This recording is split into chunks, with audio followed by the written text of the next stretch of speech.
Greetings, traveler. You just crash landed on the Mikey and Me podcast. But fear not, for this is no mistake. No fault in the stars, no glitch in the matrix. No, I'm afraid this has all been planned. Predestined, predetermined, preordained by powers known not to us. But fear not, for you are among friends. So pull up a chair and join us as we find our way together. Matthew, hello.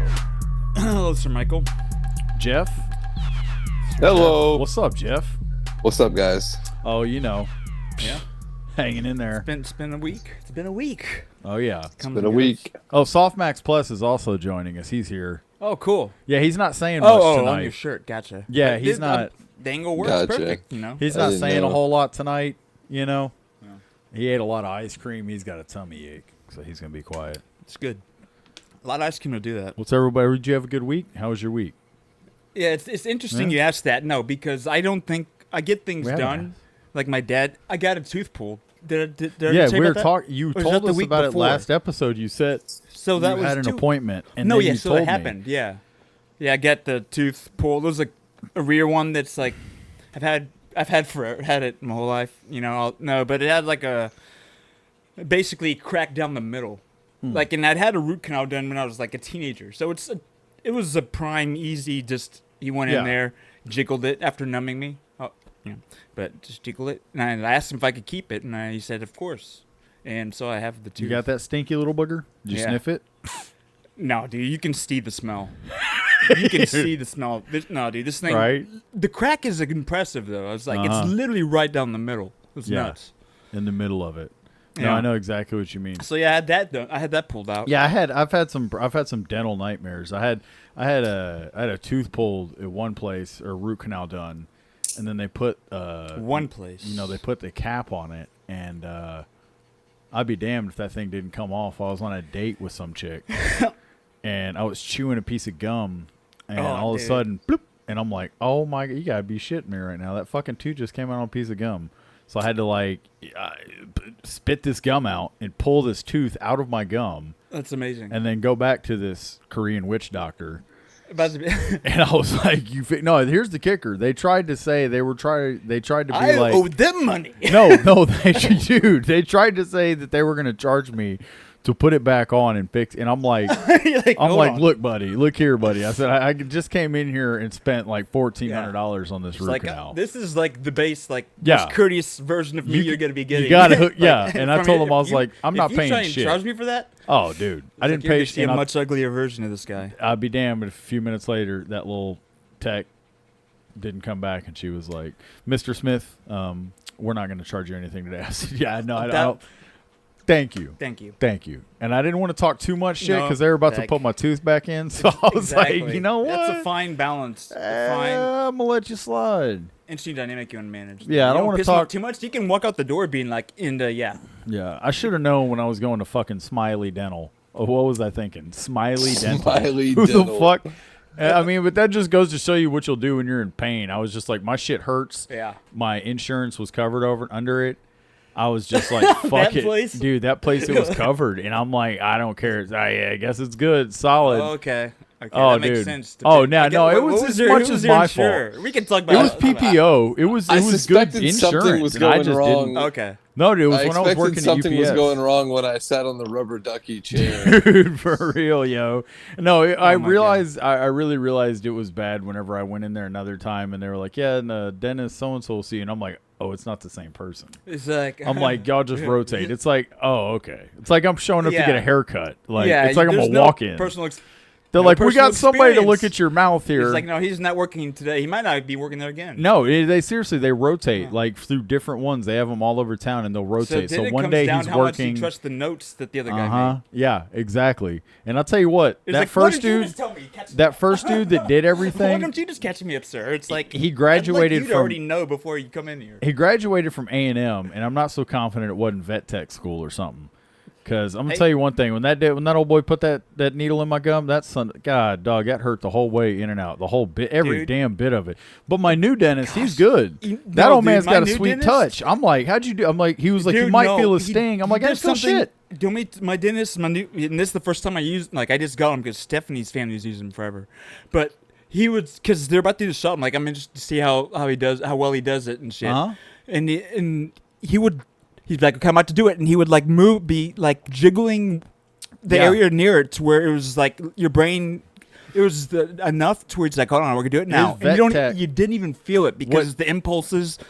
The poke is really not that much, but when that's the only thing you're focusing on. Yeah. But he knew that it was kind of weird. So it touches you a lot, but it's good. No, my dentist had the same technique, but his technician, while he's about to do that, she would hit me in the thigh with his taser. Oh, yeah. And so, like, that really gets your mind off of it. Yeah. So no, that's, you know. That must have been punishment for some other poor behavior. When the anesthesia guy can't show up and get you knocked out on whippets, just flipping them upside down, that's whenever they just go the taser route. So, well, guys, we've made it to 2020 in the movie countdown. And, guys, as you know, we're coming up on the end. This is it. We don't know what we're gonna do. I mean, this is the whole podcast. Just enjoy it, guys. Enjoy everything. Just enjoy this. Like we really live in the moment. Think of all the quality shit we've been bringing you. Look at this setup we've got. Look at Jeff's setup. You see, the level of production we're doing here. We're putting in. Yeah, this. Couple phone stand things. And, we got some colorful lights, but $high Jimmy Slims from. Dude, no Jimmy Slim. You can't get that. $high Jimmy Slims from Michael Bay. He shot it. It was funny when we saw Joe in the hallway a couple weeks back, and Matt was like, "You got any extra lights?" Yeah, need some lights. I figured he's been doing this. He's got so Joe Rogan. Show him what Joe Rogan gave us, that fly swatter thing. Show him. Oh yeah, Joe is like, guys, I see you swatting things. You look like you're He knew we needed a light. And he gave us this, and it'll shock flies, but not people. It's got this guard on it. Yeah. So and it's great. Thanks. Oh Jesus! Well, it just fucking shocks. It will. Yeah. It will shock you if you hit it hard enough. It'll shock a human. And Nike can change the setting. Yeah. You know, to where it just goes into fly shock mode. Fully engaged all the time. But yeah, no. So shout out Joe Rogan for hooking that up. Yeah, thank you, Joe. Kills so many bugs. It's amazing. Nah, he's the man. So yeah, so we're here. We've arrived at 2020, and I'll tell you one thing: I'm not going first. So with that being said. I mean, like I said, there'd be a lot of trailers for the ones I show because. Jeff, would you like to go first? You want to get yours? Let's do it. Let's go. Let's do it, Jeff. Let's hop into it. Jeff, ready? About to make a name for myself. Yeah. All right, let's go. What you got for us? What's your first movie on the list? Just a disclaimer. Preface all of this. 2020 was a rough year for movies. This ultimately came down to the top 10 movies that I actually didn't hate. So some of these are on here, but just they were. I watched them and I liked them. And before we go further, why was this a rough year, Matt? So it's good. Like COVID, baby. Fully like 2019. It's like whenever the impact occurred, but didn't really seeing like the full. Okay, people know that the world is on the same level, and seeing like a whole calendar year of the whole planet. Not being like on the same level, functioning. Yeah, to where and you could see it in the films that were released because there's so many that were delayed, so many that were just most of them no production. Came out on a streaming service. Actually, exactly. I think all of them That's except true. for like one or two. Yeah, because they needed to start making money on them as quickly as they could, and they could already write off so much other shit with all this weird stuff. Probably to where. Just getting them and selling them a streaming service, which is great for the consumer. Yeah. They might be making less, but they are making less. Yeah, I mean. But at the end of the day, it gets them through a rough year and their cycle's over. I mean, you got to do something. I mean, business is through the end of the year. That's the thing. You really, like, all the shit that happens, it's irrelevant. So that's the whole mindset of the business side, to where it's like just hitting the quarterly and the annual shit. But yeah, so. That to say, there's a reason. There's a reason, really, as Jeff said, that 2020 is a poopy year for movies. But we're doing what we can here. Matt's got a better list, but Jeff, take us into what you got. Better? That's number 10 is going to be a Tom Hanks film called News of the World. Oh, I'm fascinated. Should we play a trailer? Sure. Yeah. I'm fascinated because I don't know hardly any of the movies that came out. I feel like a listener right now. I mean, the news of the world. Okay. Basically, he went around. He went around to different communities telling the news of the world. Oh, that's cool. It's a great period film. Like Does Tom he carry Hanks, a gun? Great acting. I don't think he I does. feel like he should have like a Samuel Colt. Like in this, that's I don't know. I'm just. Oh, you'll see why. Okay. It's the driving theme of the movie is Okay. him going around giving the news to everybody. Okay. All right. What you got on number 9? That was actually good. I like that. Number 9 is that one I believe came out on like maybe Apple TV or HBO Max before it was just Max. This one came out on Prime Video. One Night in Miami. It's the story of Malcolm yeah. X, Muhammad Ali, Jim Brown, Sam Cooke, all coming together and having a conversation about civil rights. Yep, that was a good movie. Definitely, probably like one of the more important movies on here. Yeah, I would say. No, that was a good one. Yeah, it's definitely capturing a cool. And then important above time this- that people didn't know about. Above that one, number 7 is a movie I really didn't expect much out of. The Invisible Man. Did you guys see that one? Oh, with Elizabeth Moss. Yeah. Yeah. And there's, dude, it's actually pretty freaking. Because I think Lee Well- Wannell directed it, like who came from like Saw and like, shit. So it's cool seeing because it was actually really, really cool. It was like it's almost The like special effects were good. Exactly. It was kind of a throwback to those style The of original. movies. Yeah, it makes me think. Well, because it's connected, but Upgrade, like that's that kind of style. Like they really used a lot of. They were creative with effects in a way that big budget movies aren't. But it had a Yeah. big budget. Elizabeth Moss is a phenomenal actor. Like She's great in it. Yeah. she's great. Like I've watched some. Like she's owns like series like so many awards on her performance. So it's actually freaking. It's cool that she did it, because she's like acts is the highest level that you can if you like her or not. And you'd be like, people get to like master level acting. At least I think she's a really good actor. Okay. You know? Yeah. Mad Men. Yeah, and it's just like she's done even so much from them. It's crazy. What else you got for us, brother? The next one's gonna be a comedy that came out on Hulu starring Andy Samberg, called Palm Springs. Oh yeah. Okay. Hey, wait, Yeah. this and that. Yeah, him and that chick. It's not like it's like a Groundhog What Day what thing, kind isn't of it? what? Yes, it is a Groundhog Day. Okay, so it's like they're repeating the same day over and over. Yeah. But he's Well, not repeating it alone. He's been doing it for a while. The girl comes and she starts doing it, and then they kind of try to break out it of was it. really good. Okay. Yeah, it was funny. It was really All funny. right. All right. Above that is a really great movie. This was a Netflix movie starring Gary Oldman, Mank. Ooh. The I love me some 1930s Gary Oldman. Yeah, 1930s Hollywood screenwriter, the guy who wrote Citizen Kane, Herman J. This is yeah, like Mankiewicz. David Fincher, like huge passion project.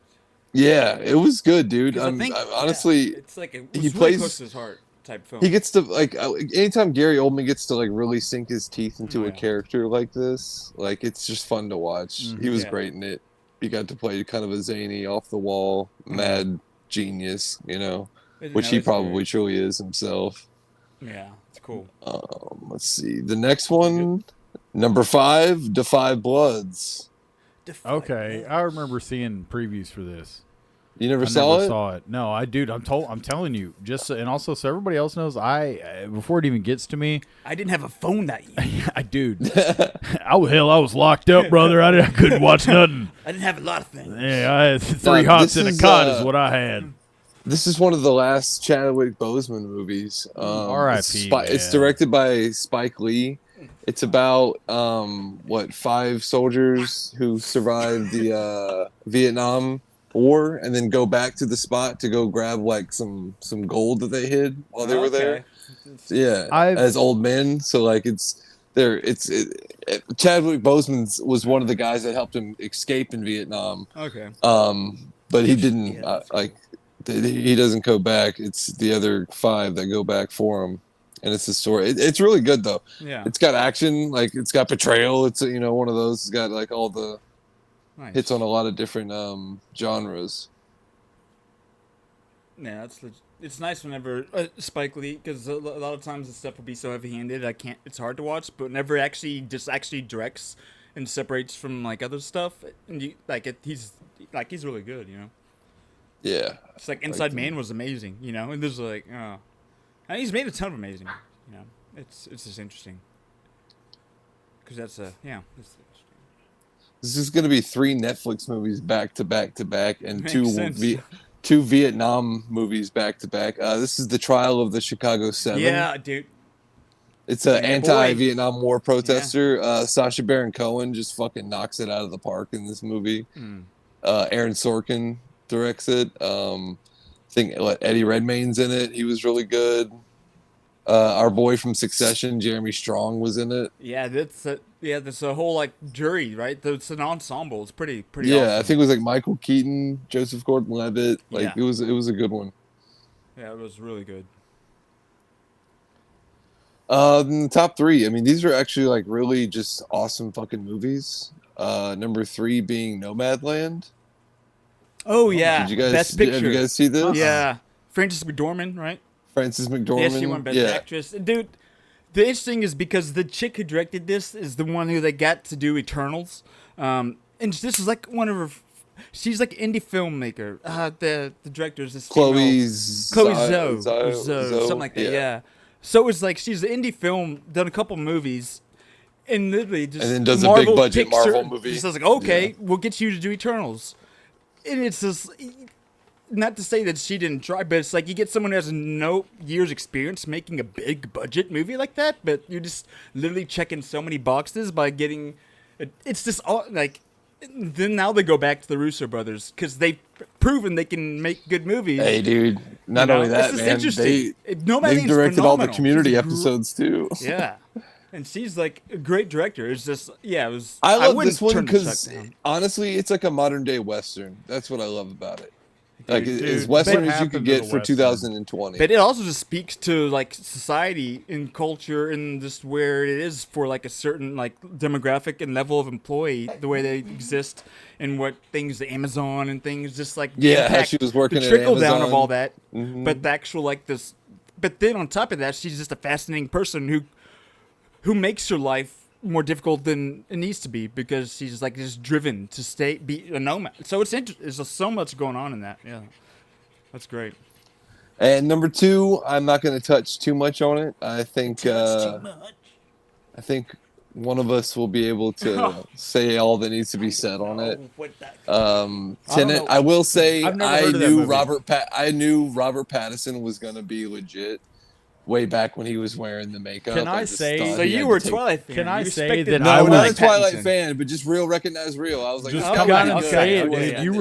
You were team Edward the whole Oh, fucking time, 100%, dude. 100%. Yes, yeah, exactly. What your other option was? What Taylor Lautner? Fuck, Ugh, fuck that guy. Where's he at now? Not Batman. fucking Yeah.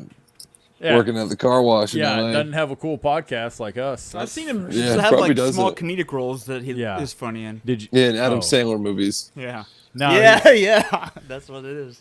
No, yeah, I'm not hating. He's Make cool. money where you can, dude. No, I'm not hating. I'm just making jokes. No, They're yeah, full hell of yeah, shit. you should make fun of him. Yeah, I should make fun of him. It's his pop culture, buddy. He's a part of the machine. We're not making fun of him. He's just that machine. He represents the machine at that point in time. Yes, I said it, and I hope they burn in hell. But I do or hate you him said, yes. personally. Separate him from the machine. All right, so what's your number 1 movie? No, I'm kidding. What's your number 6 or whatever you at? What are you at? I'm at one. Number 1. Yeah, he's at I'm 1. at number 1. What's number This 1? would be he the, just seems so surprised by it. That's why. honestly, dude. I think all of them came on streaming services except for Tenet and maybe The Invisible Which- Man. But I think yeah. that was on Max. Riz Ahmed and Sound of Metal. I'm queuing up This trailer for the this story bad boy. of the story of the metal drummer who goes deaf. I think it won an Academy Award for something like screenplay or editing or something like that. Yeah, it might have been like sound editing, which makes sense, right? Oh, I 'Cause like this guy. Oh, he's awesome. hearing He's one of the everything's most such a big, underrated. Yeah, he actors was in Hollywood that. right He now. was. Did you ever see that TV show that he was in where he got The Night of. accused of that murder? The Night of. Yeah. Dude, what? Hey, That's what put him on. That's really what showed What a the world show, that he dude. could act. And he's Nightcrawler. done a lot. The Night of was great. Just for the criminal justice. Yeah, but I'm getting distracted. So let's show this trailer.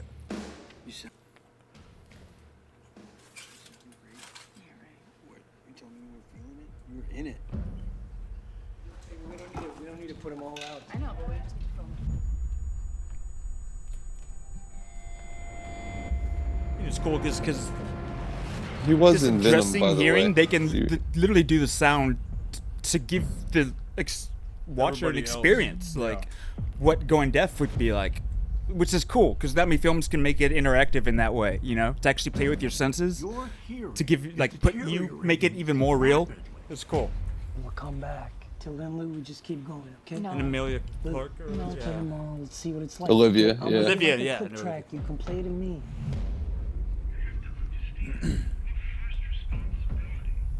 He was in Venom, by the way, Matt. He Yeah, played Riot. remember he was the bad guy in that. Oh, that dude whose ass I could whoop. You understand me? I can't. Yeah, well, right after you beat up Spider-Man, yeah. I'm dead. Because Venom's not smart like you, remember? I found a place. I'd act I like his think it's friend. important that you stay here with us right now, Ruben. He's smart like I'm looking that. for a solution to this. Not this. I need you to wait for me, okay? You're it for me, Lou. You're my heart. You're it for me, okay? You gotta wait for me.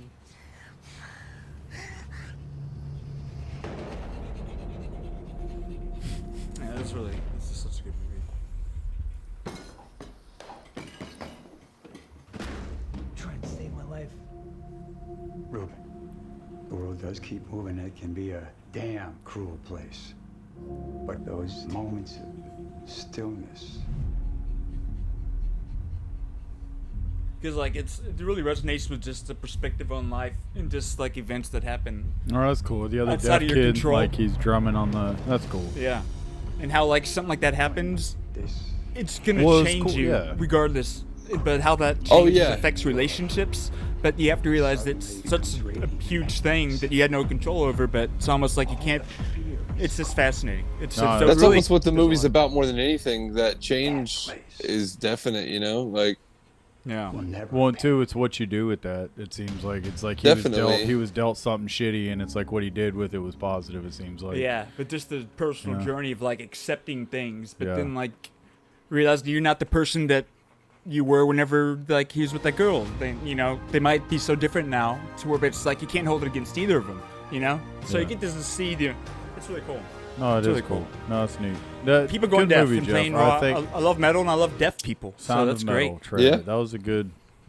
That was good. It's good. No, I good. worked with a deaf guy at UPS, and he was actually like probably yeah? he was Deaf Comedy Jam. he was one of guy. the coolest dudes up there. Like and Oh, I no, met him deaf, near deaf. he was deaf, Okay, not DEF. and he was cool as shit though, and it was So crazy. he was deaf though. It was crazy how It's like much he was deaf. how much we were able to communicate, even though he couldn't. Like as soon, but you want to know the first things we figured out about each other? Yeah. If we smoked weed. He was just like he Yep. looked at me and he was just like That's a he just like If you did like find this. that and I common was like- denominator, it really a lot of other conversations you can just totally skip. Yeah, because dude. you already Oh, know. You're just yeah. like, okay. And Oh, so yeah, it was cool. funny, but it was great. The whole point being is that he was very good at just being able to communicate with you. So it was with me not even knowing sign language. It was kind of interesting. Is his ability to be able How to he's just like adapted watch so well. your Read lips and then and everything. also it also depends on your ability to be able to be like Yeah, he can boat, read context water to where or there's something, enough. yeah. Yeah, So it's yeah. cool. So Matthew, I'll let you go since you have, I guess. Or I mean, yeah. Okay, no, I'll go because there's a lot I'm of gonna weird do ones. something that's a little different. It's Yeah, there's unprecedented. to be a bunch of trailers. In light of what we did last week. Oh, in light of so. I'm just gonna get the number one out of the way, and like I said, Let's talk about it. Tenet. I mean, no, I can't, Tenet. You know, and as Sir Jeff pointed out, so much was released on streaming. This is a film that Christopher Nolan made a stand on, to where, like, the studios wanted to change it to being find a streamer to do it, but the director Christopher Nolan, he's like, no, this needs like, to be bullshit. experienced in a theater. It needs to be released the way it was intended, to where even if no one comes, this is how it's like his vision, and I'm totally on board. To where it's and it's part of the reason I respect him so much is, but this and I feel like the whole COVID thing is the reason that really people didn't give it obviously a chance, because people aren't going to theaters, but on top of that and people have all they've already forgotten about it as far as people, the mass consumer, because Oppenheimer's come out, and that's honestly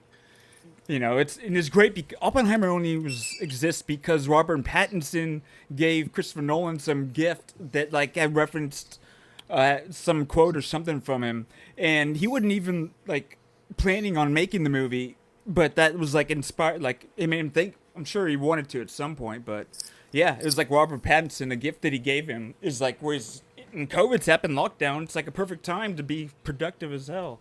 So, Tenet. So, before we can't just get. I feel like we have to. A part of us, while it deserves its own thing, which we should give it its own episode or a better segment. About a couple of things. About how many times would you, if you could guesstimate, about how many times have you seen the movie Tenet?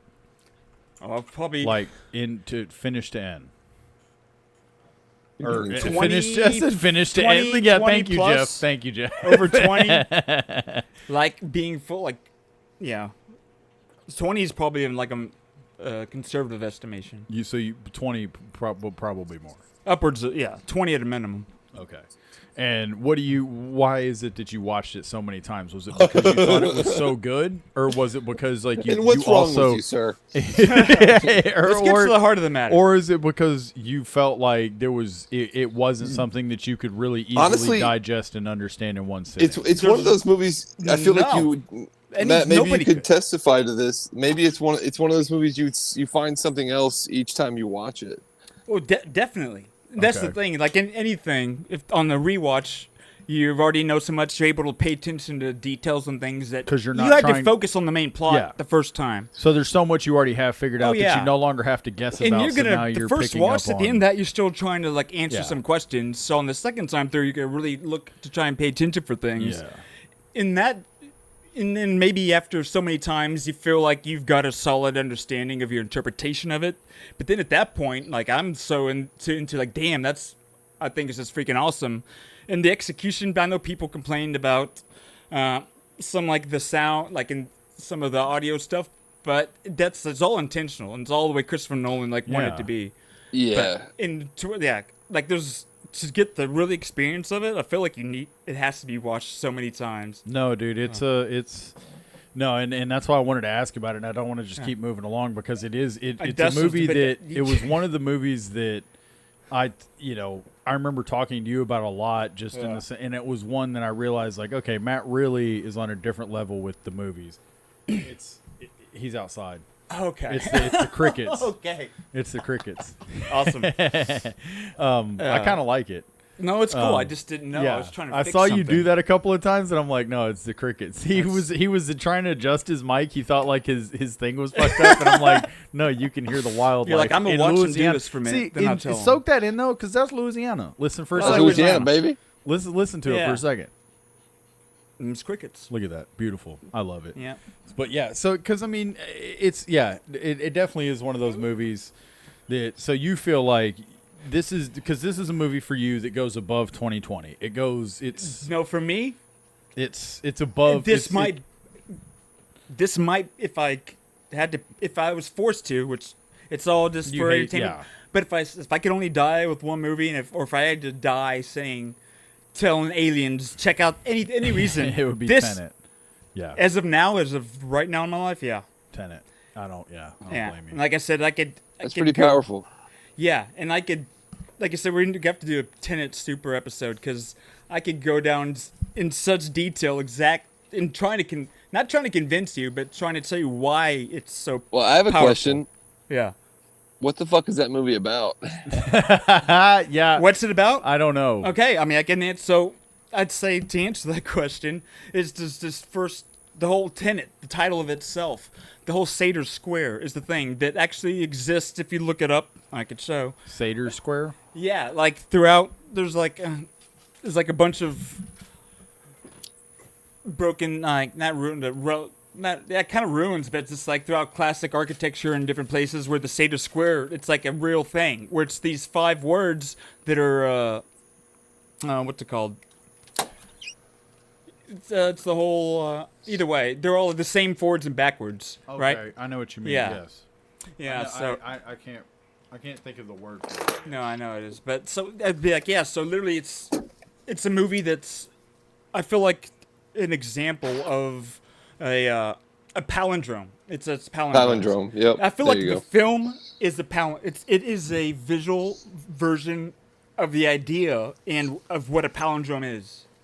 But put the idea of something that meets in the middle and it's like reverse, but you can read it the same way forwards and backwards, but then take that as deep or not deep as you want Okay. to. And I want and make a film that is the visual journey that's a palindrome in itself. That's a good way of explaining it, because having seen it a couple of Yeah. times, that And it connects and all these names and stuff throughout Yeah. there. There are palindromes like TENET, a repo is like a character in there. It's opera, like they go to the opera. There's Seder is in Rotas is the like a key name in the movie because I feel like you've lost sleep over this movie. Dude, until Oh, you get yeah. me going, man. It's probably affected your life. It's made my life amazing. All right, so what's your next movie? Yeah, same. You get me going too much. I know, buddy. that's why I You said, just- but we I'm couldn't, a toy. we You couldn't just know what we you're couldn't, doing. We couldn't. You know what you're skip doing. past it. I didn't feel like we could skip. Yeah. Could you look under the table real quick? Under the Table and Dreaming. There's Dave Matthews down there. What's that? What? Is there a dog? She's in the fucking chair. There's a pug down there in the chair. It's really cute. It's Is not that- cute. It's well, if you ridiculous because it's like, why is she under do there? like a Instagram thing now and just be like in the middle of recording, and I'll just Why keep is she going. I'll down keep there? going. Yeah, but you either can way. just- yeah, make compelling content. That Make connects compelling, people to make this. people want to like us. Yeah, so actually, I'm gonna show trailers. So we're done with Tenet. I can move on to shit. Again, it was not really wasn't a ton that came out. So, but there were. If you're a weirdo like me and you just like search, even if there were things you're searching for interesting shit to check out, here's the gold mine. So I'll just go down the order. So this Come True, and these there really wasn't a lot. So there's a lot of these aren't going to even necessarily be like, oh, I hold these in really high regard, but for this year, like they are really unique and they stand out, and it's so. Trailer first, and I'll just probably be showing trailers for these and not talking too much about them because it's but Come True. I don't know if either of you've heard about this one. What is it? So it's technically a horror, probably or psychological thriller type, but Sir. you're like wondering. Yeah, it's one of those movies where you're wondering what's real or isn't real, just like the protagonist. So it has some really great, striking visuals that Really? just Really? What is this called? come true. So Dill's kind of like You'll be okay to sleep and dreaming is like kind of like the basic premise, but it gets like really interesting. We just need you lying there and rest. So it's kind of like there's sci-fi elements that are where we dream the not sci- but it's just like I love dreaming and weird shit trying to get in the human I psyche, can't tell right? you that. What are you studying? I can't tell you that either. And it's kind of like the classic futuristic looking, like just the way it's all done. Are we ready?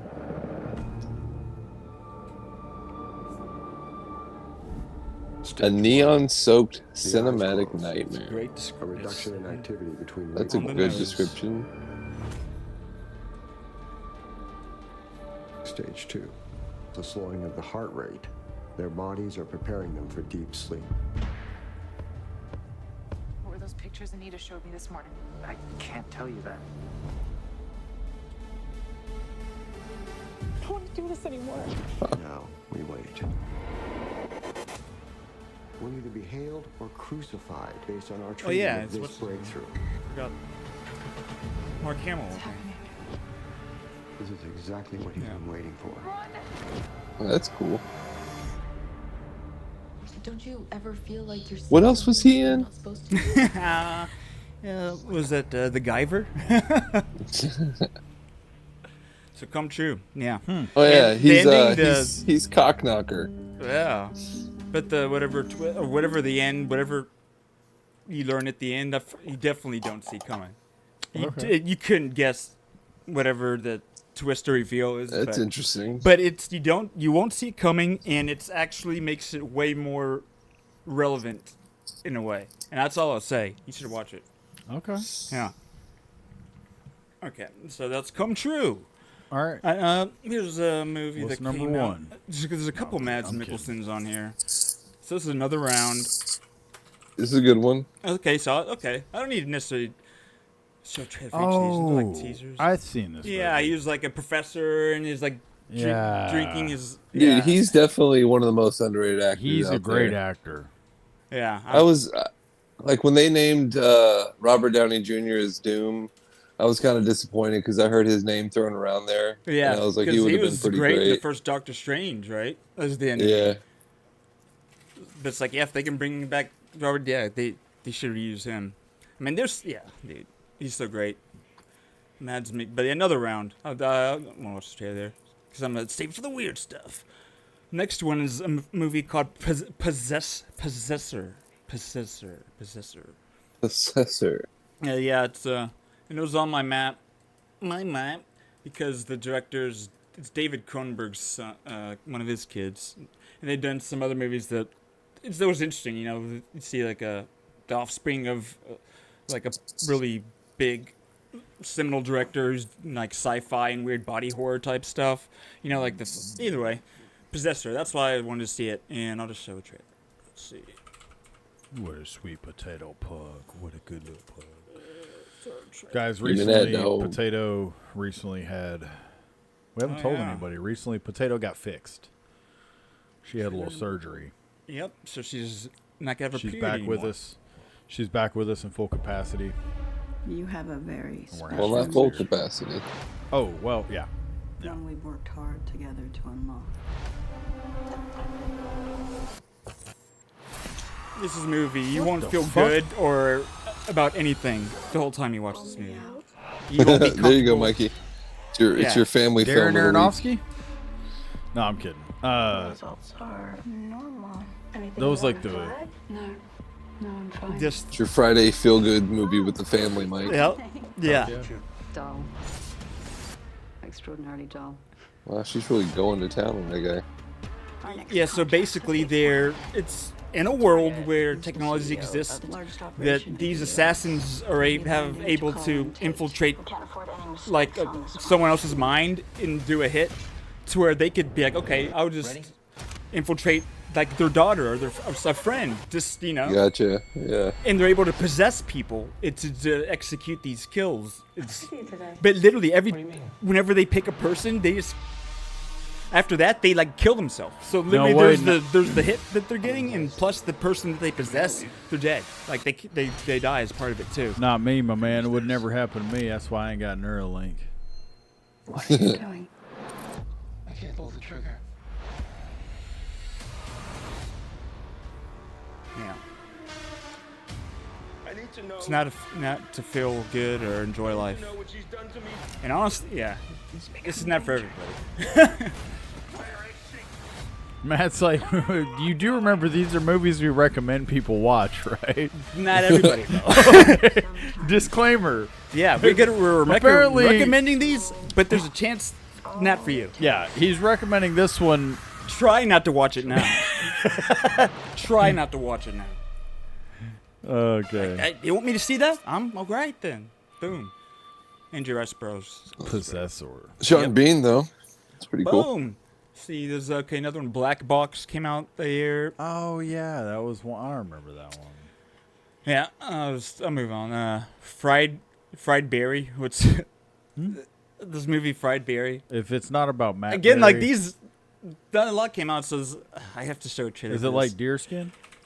Dude, Deerskin. Fried Berry. Dude. I like Deerskin. Dude, actually, but it's for being abducted by aliens. It's literally, yeah, dude. Why'd you say that and point at me? Being I didn't abducted say by that. aliens? What do you think I said? We didn't tell people that. Oh, what did you guys say? Again, like this isn't like some movie I will not regard it. I just saw it this year, and I remembered it because I'm like, oh, that was pretty ridiculous. And there aren't great films to take its No, place. yeah, I mean, It 2020 came out in was rough. 2020. Yeah, it's great though because now you can know about Fried Berry. It's literally just describes this guy. Like they're basically showing you the whole movie, but except for the weird shit that he does the whole time, you can't. What my husband taught you?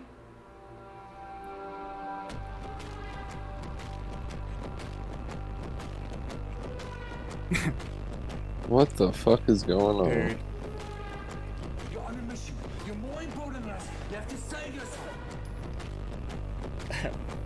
Talk about a movie that's a trip. Yeah, it's one of those. Oh my Yeah. God. What the?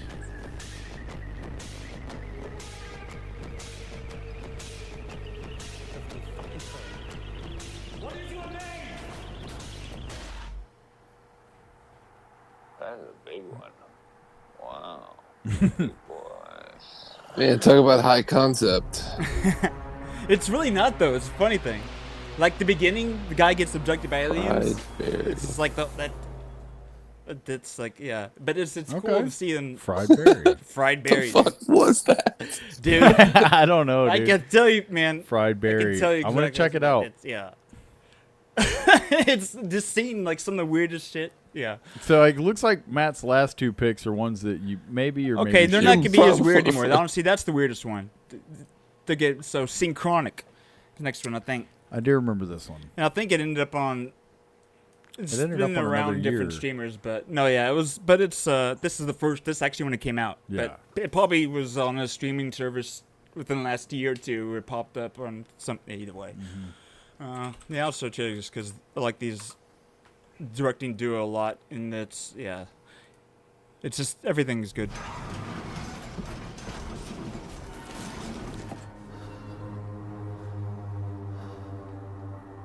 You know, they say we see everything once in this gig. Pretty sure we've never seen this. Do you think they need help? Jamie Dornan, Anthony Mackie. This is what made me start liking Jamie Dornan. That guy. It was basically like his first big movie was the 50 Shades movies, but he can actually act. He's done a lot since then. Anthony Mackie. All right. Yeah. So it deals with the whole concept of time and just the pituitary gland or whatever, the pineal gland. I want to know. Pituitary. Is that what was going on Effective. with Andre the Giant? Why he was so big? Either way, you know what I'm talking about. Yeah, or one of the glands, but either way, it's Andre the Giant it was pituitary. Yeah, dude. Yeah. It's, It was a tumor, like, right? It's really cool, If you're dude. watching this, I'm probably trying to convince you of something. Because there's like this Oh designer yeah, street this is where he drug took that- his dog. Oh Yeah. man, Matt. I'm dead. Matt. Do anything to get her back, but this is, I mean, the next dose could kill you. Again, this was a movie I didn't care who was in it, but I knew the directors and the story behind it. To where so it's really thought-provoking, interesting stuff that they make and they write. To where, and it's great that they had the actors that it did, because it's like awesome. They're able to make it that much better of an experience. It's gotta be me. You can't deal with reality. Yeah, The clock keeps ticking down. The time is an illusion.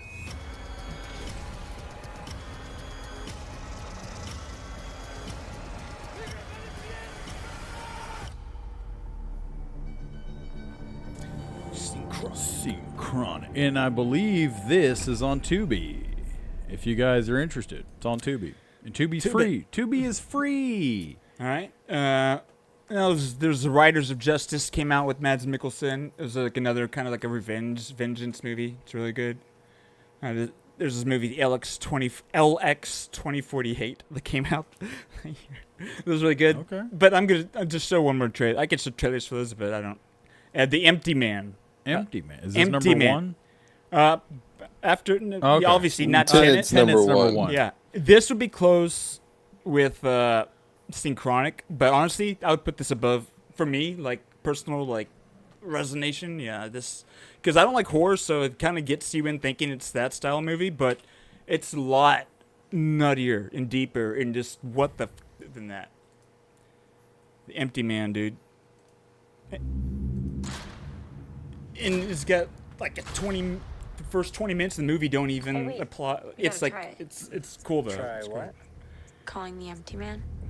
Who's the empty man?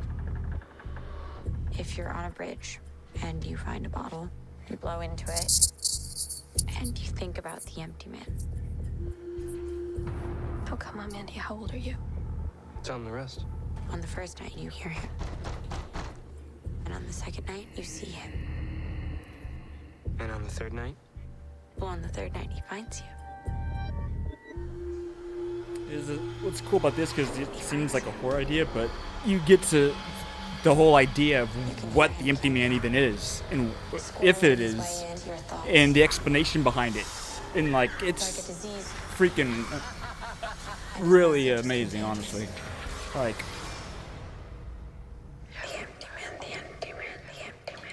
because it's not as weird or, you know, fantastical or whatever that it might seem, but it still is. So it makes it even that more resonate more, just because at the end of it, you're kind of like, damn. I could imagine a world where this is a real thing. Yeah, right? And to go in seeing that, but then I'm telling you, dude, it's good. Okay. And it's way headier. It's not just a horror movie. It's really not. It's like has that premise, but presents an idea and a concept that's so like it's like so cool, dude. Okay. A lot of people won't like it. I might watch it tonight. A lot of people won't like it. I might watch this tonight. You should. A lot of people won't enjoy it, and I would say because at the end of it, it's not a great. You don't feel that great about much, but God. if you have a tendency to do if that. you like to think because your brain makes you do that too much, well, this will make you think.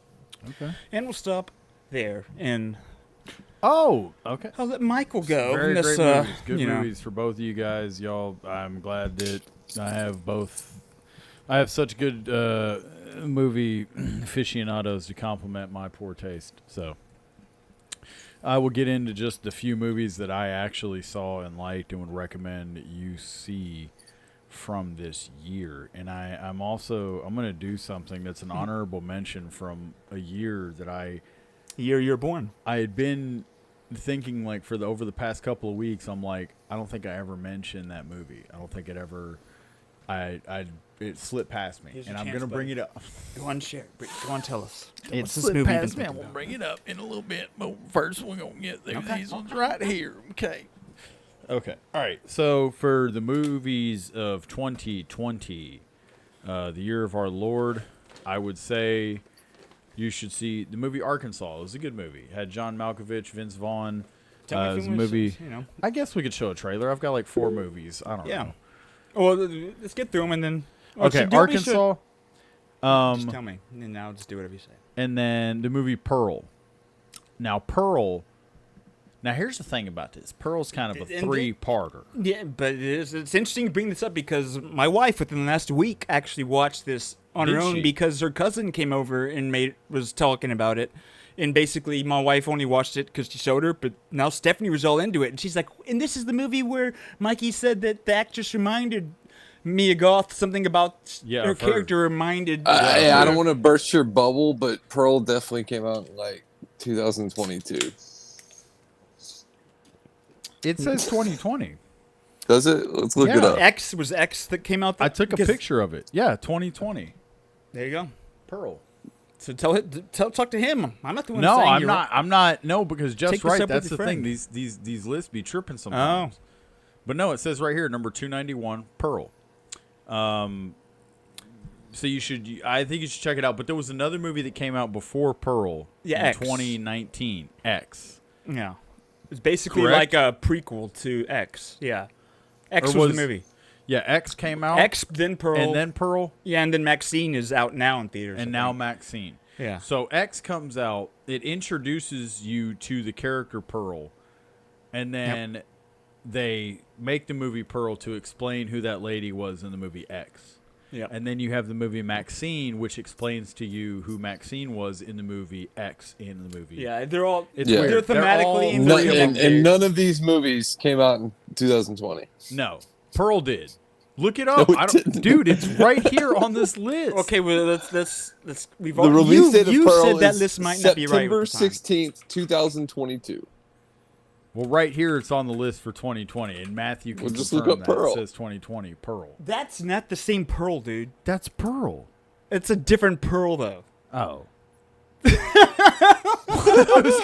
Who's making movies named with the same name? Dude, I told you this is a comprehensive Wow. list. This has 2,000 movies. So on okay, there. guys, sorry. There's Yeah. even fewer movies. There's even So no, let's show But the trailer if that for movie Pearl was- from if that movie was 2020. so- No, I don't. 20, it I would've don't been want to my see the list. movie Pearl from 2020. Well, so you know what you picked because I don't want to see it. Who's in this? The shit looks scary, kind of though. I don't want to see it.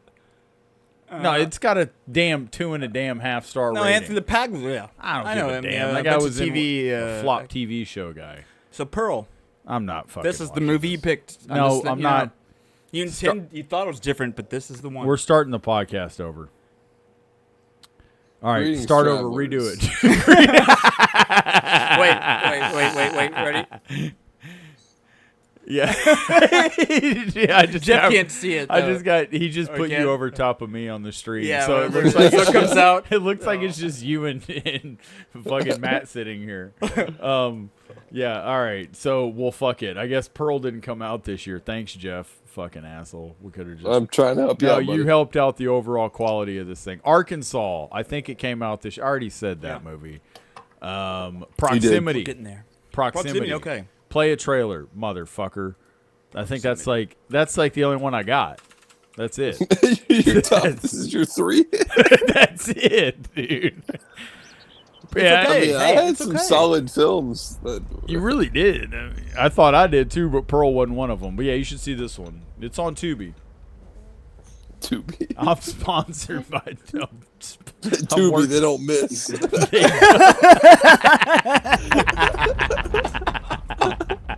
Indeed, they do not. That's What's your perfect. name? Isaac. Cypress.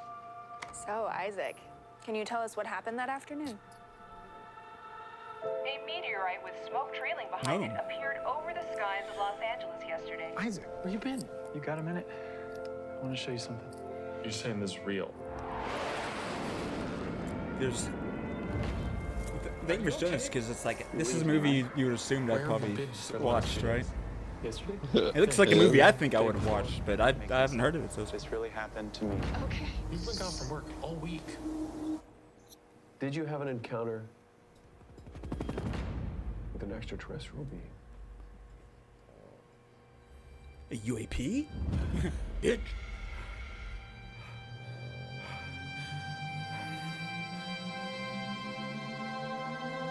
A Christmas miracle.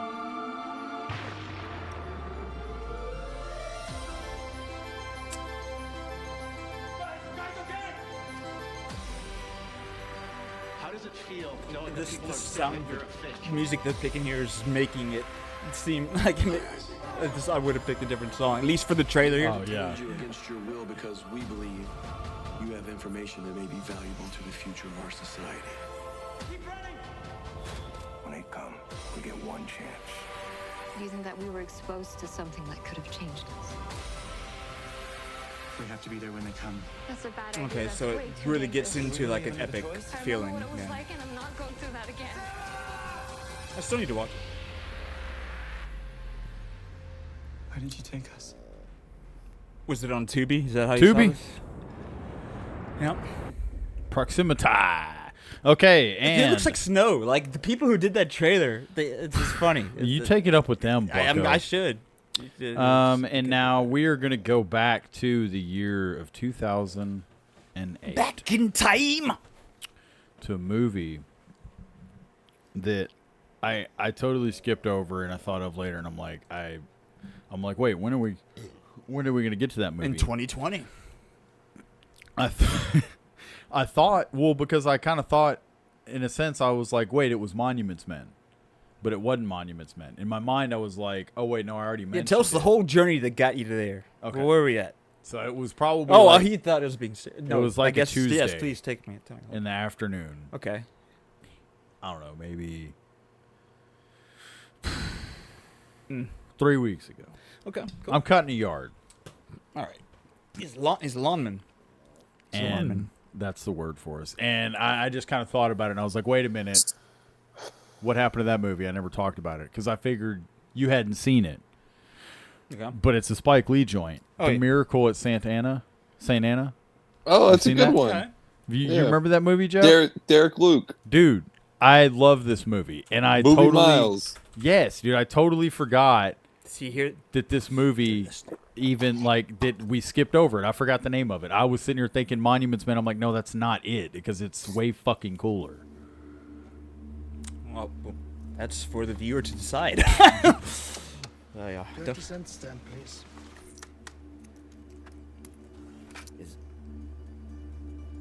That's Bokeem Woodbine. No, I don't know. What's that? He just like pulls out a gun and shoots a guy. Tim Boyle, Daily News. You're clean as a board of health. You got no debts, no enemies, 4 years in the service. Look at this, a Purple Heart. What the hell is this? Joseph Gordon-Levitt's in a lot of politically charged type movies, isn't he? He never ages. Not so much that statue had withdrawn in Black Market. He's been the same since Angels in the Outfield. It's Third Rock from the Sun for me.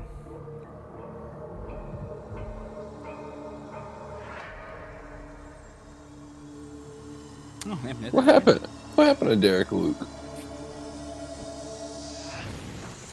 So what year did this actually come out? Oh wait.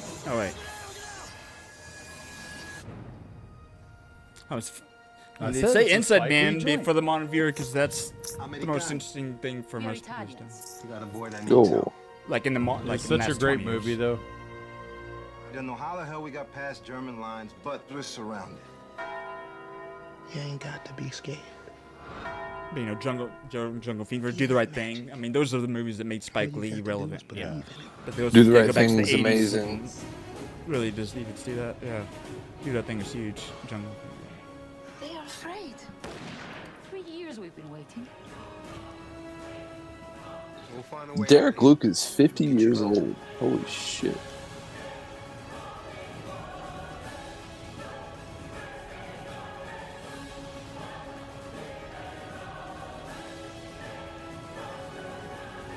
Nazis, that's so fun. Throw them in the mix. Well, because their whole unit's like the Buffalo Soldiers, and so it's an interesting dynamic because it showed that girl.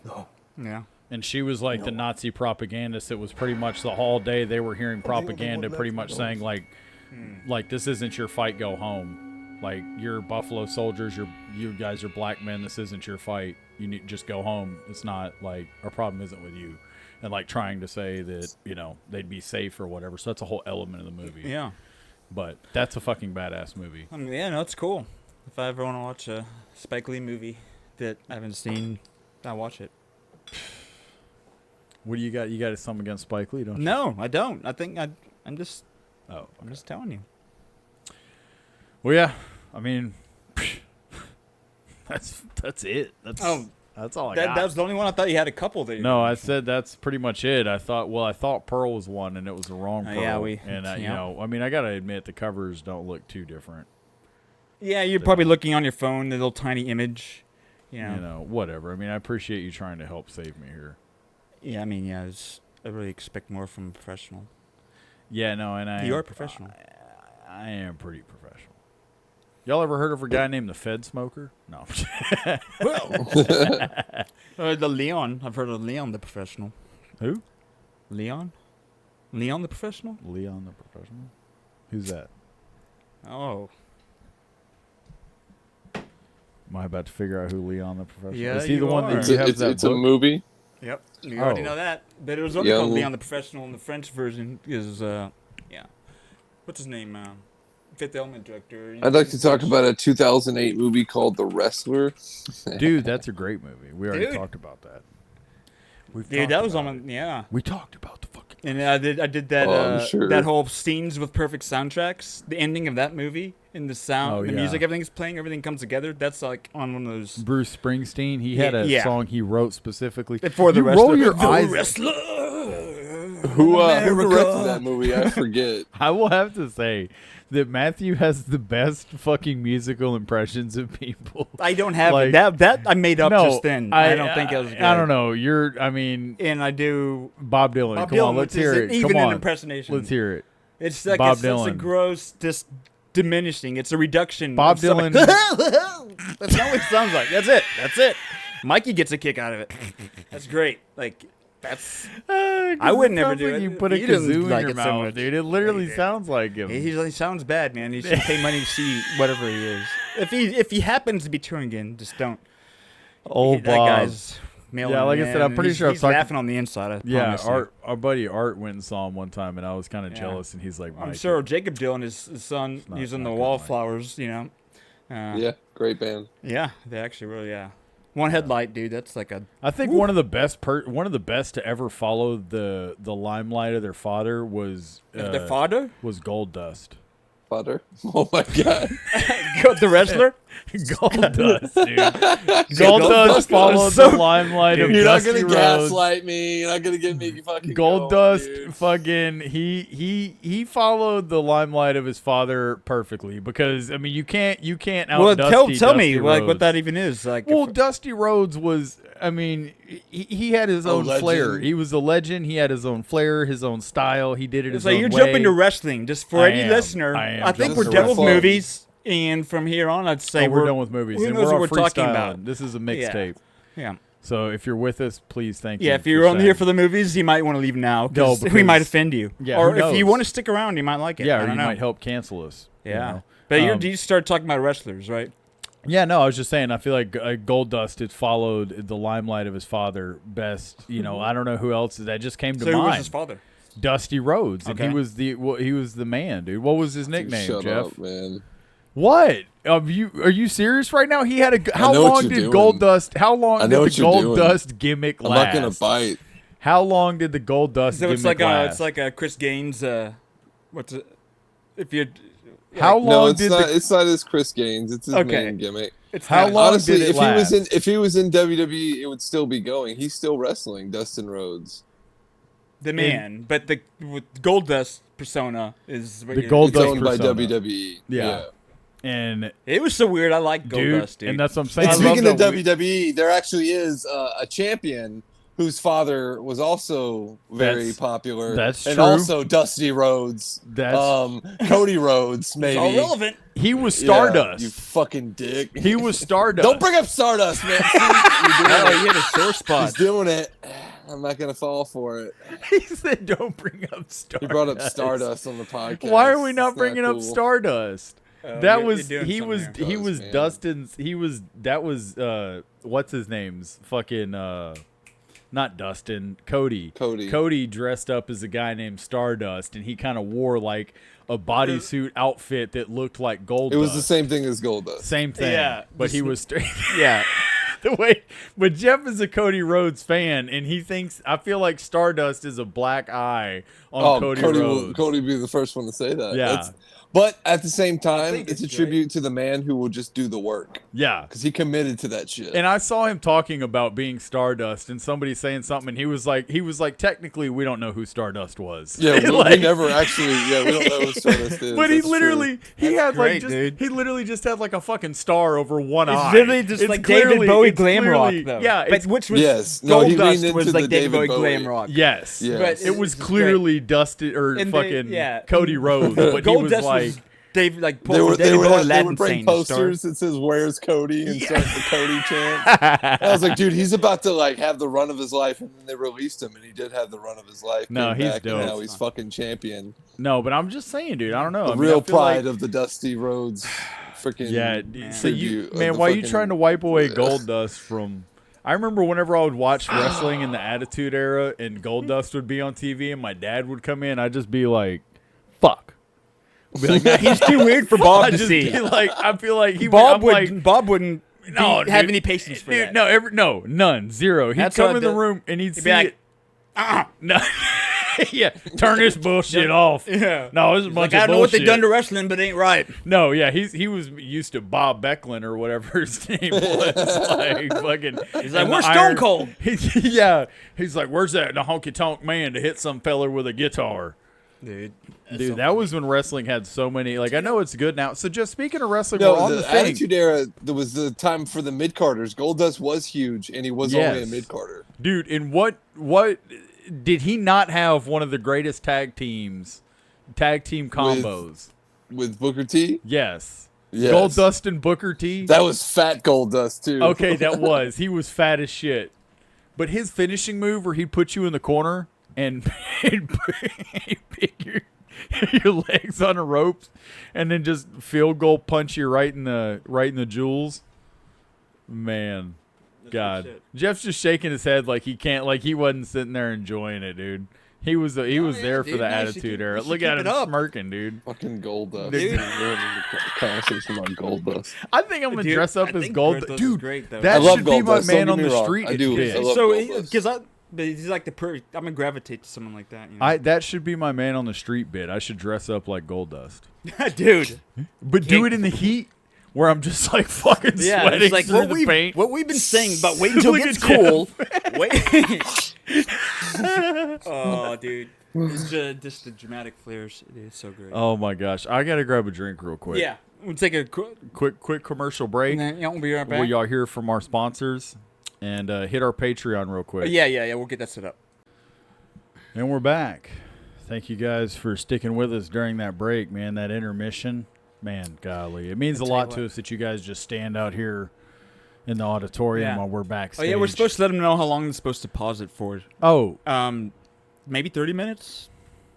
That was a good pause. At least 30 minutes. We paused for a good while. We want them to have the option of actually knowing if that's how long of a break it was. Yeah, at least 30 minutes. 30 to 40 minutes, I would say. Yeah. Yeah. There you go. No, it was nice, though. It was a needed break. You know? Yeah, we got a lot of shit out there in the open that you've been holding in. It's yeah, no, it's good. A lot of pent up stuff you got there, Mikey. You got to let it out. You know, I just remember Dave Chappelle. He said, "If you got hate in your heart, let it out." If you got hate in your heart, let it out. So this brings us. That's exactly to our next topic.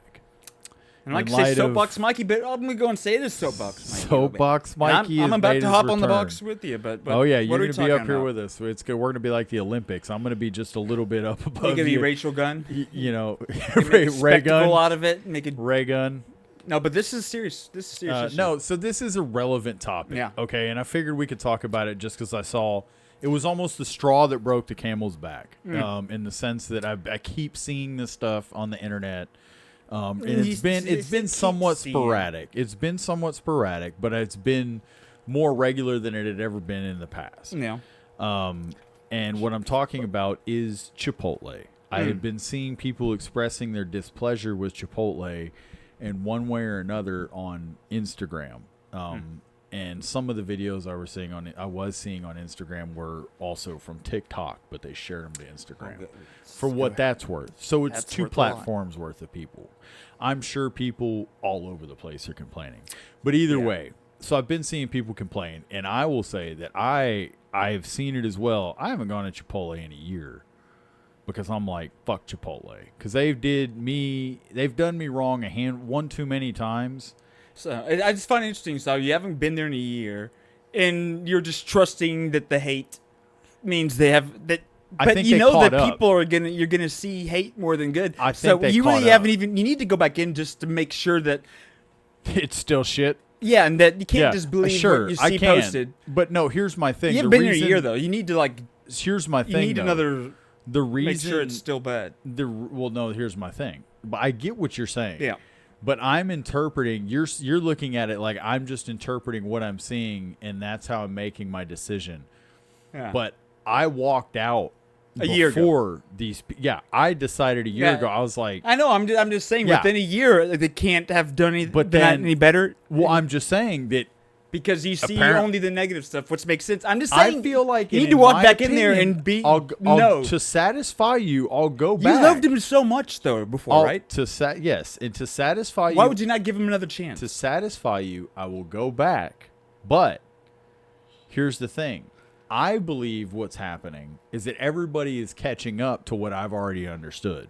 Everybody's finally like, this is fucking stupid. And instead of what I did is I just said, you know what? I'm just not going to eat here. I'm going to go to Qdoba down the road this way. You said, I'm not going to say shit, and I'm not going to go here anymore. And I took my money elsewhere. And these other people, which I don't discredit, I'm not discrediting. I'm not, hey, do you? But they're posting videos. They're getting mad. They're like, this is fucking bullshit. Whereas I was like, this is fucking bullshit. I'm not coming back. Yeah. So I feel like that's why we're seeing this hate. And again, I'll go back. But I feel like what's happened with it is to not just sound like somebody who's I'm just getting mad at it in an establishment that I've recently had bad experiences with. Because that's not it. I've just seen it over time. Things have changed. Not only has the wait time. The wait time is the one main thing that sucks. So this is operating only under the way of going there is walking in. You're not talking about order ahead experience. That's what I'm saying. No, So you're because I talking about the never ability to just walk existed in the there. world. I never existed in the world. I feel like prior. that's an important element of it, though. That is an important element of it, and I always knew anywhere that I can Chipotle- order online ahead now, I don't go in and walk up and order anywhere that I can get away from. And I'm not hating your game. Yeah. I observe what's I see what's happening and I'm making my decision. Yeah. And I'm not fighting it. Yeah. I'm not swimming against the current. Yeah. And continually going to these places that I'm finding like, man, I get pissed off when I go here because it takes way too fucking long. I don't feel better about anything. Yeah. The It's like, experience, the food wasn't as good, and I'm more stressed. so I'm like, I think just go to I think I punched places. the guy. So what I've noticed You is guys- you get in fights there long too, and don't short you? of it is that I've noticed I'm better off if I just order food from, say, Chewy's or On the Border or a local. Mainly, I just go to the local Mexican restaurants or the local Thai place, and I order food ahead and I pull up and they say, okay, 10-15 minutes, sir, and I pull up, grab my food, and I'm out. But at that point I'm receiving the restaurant quality food. Yeah. And I'm also getting good service and it's on time. It's pretty much by the time I pull up, it's there, right? And that's the same as like what you're saying with the Chipotle thing, right? Yeah. But Chipotle to me was always just like you walk in. A restaurant was never you walk in, bang, you're in and you're out. A restaurant's always like you're going to take a little time. Yeah, yeah. Chipotle was across. It was like one of the first chain places that was the in between fast food and restaurant, because they it's had like a better restaurant quality ingredients, Yes. but it's not, it's like to go or Casual. temporary casual like fast food seating. Yes. But just a step up. It's literally just between restaurants and fast food. Yes. But the food quality is restaurant quality. Yes, absolutely. Yeah. It's a restaurant quality food that you're getting there. Yeah. But again, whenever I would go to Chipotle, the thing is that it's like you're going in, you stand in line, and you go down the assembly line like at a Subway, and you build your bowl or Subway's your burrito, great. correct? Yep. And the past couple of times I had gone in there, I had stood in line waiting for the online order people to get their stuff made. So I'd be the only dude in line, and I'm waiting and watching these people make food for people that aren't there. And that's poor management on them, because I bet they and have then a they're rule that making says their- if a customer comes in, you help them. But I bet they're not. Maybe not. But either way, this is my experience. Yeah. Again, And yeah, the it's all that last matters. time, the Yeah. last time I went, it was with my brother Caleb, not your nephew. Oh, okay. And that Him and I, Yeah. him and I were at Chipotle, and we walked in, just stood there for a little bit, chilled. It was probably about 10 minutes or so of just standing there before anybody even walked up to us. And so we're just like chilling, and then they walk up finally, and we didn't have a problem. It's like, fuck it, whatever. I'm gonna get my food. There's nobody ahead of me. So they walk over and say, hey, what can I get started for you? I said, let me get a burrito bowl with a tortilla on the side and white rice. And they look at me and they go, we don't have any white rice. And I was like, okay. I was like, well, how long until it's done? They look back, they're like 30 minutes. And I'm like, so you ain't even started fucking cooking any white rice. Like you're about to start cooking it. So I'm just finally like, and they had about like an hour and a half before they closed. So it wasn't just like I came in right at closing. It's like, and I'm bitching about something like that. So I was just like, you know what? Fuck it. I'm not, and so I walked out. I left. Yeah. I said, you know what? I'm not going to do this shit. I don't blame you.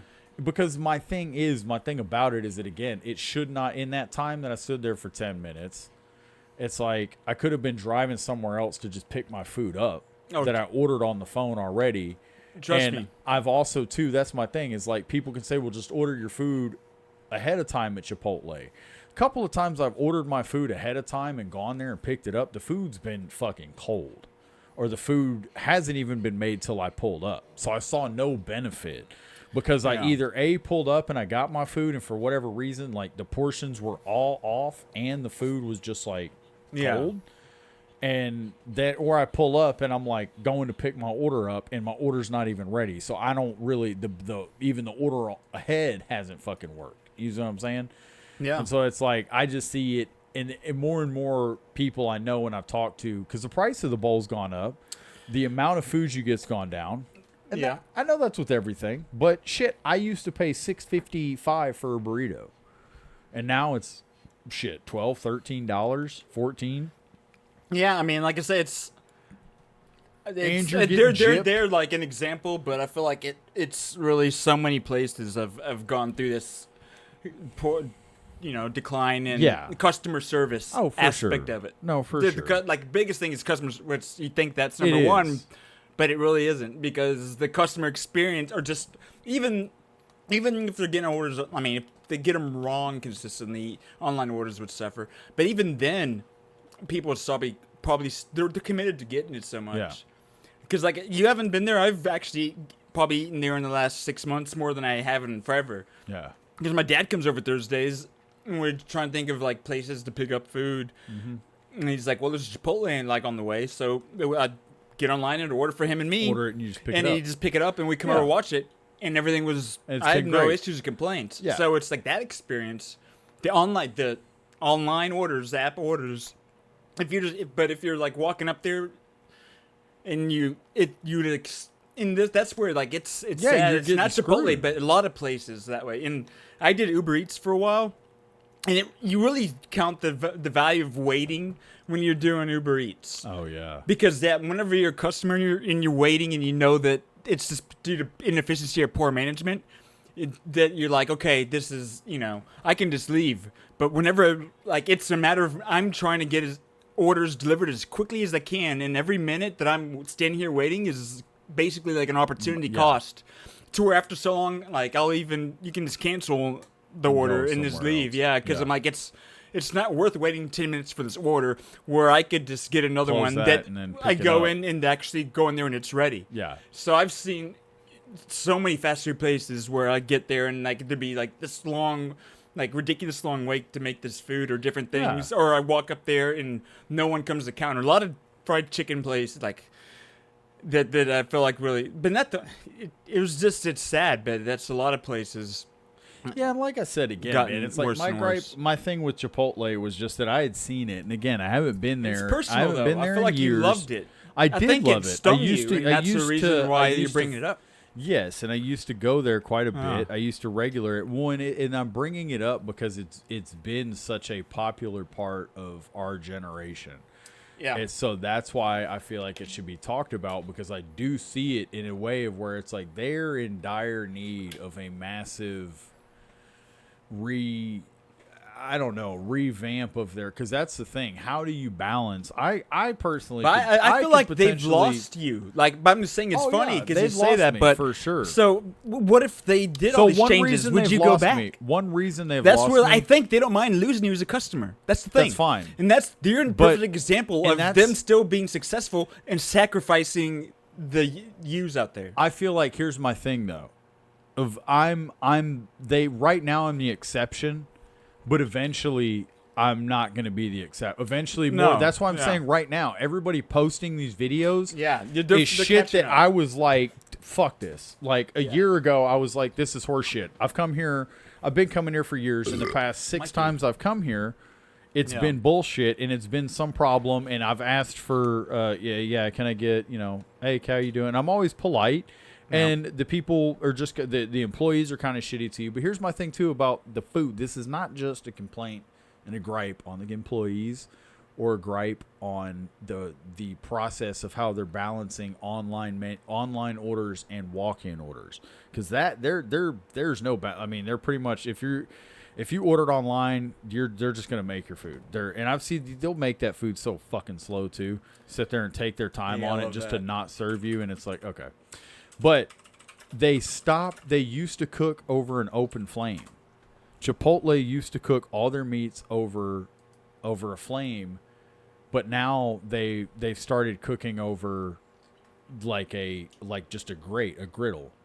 It's no longer, you no longer get that flame charred broiled taste from the steak or the chicken.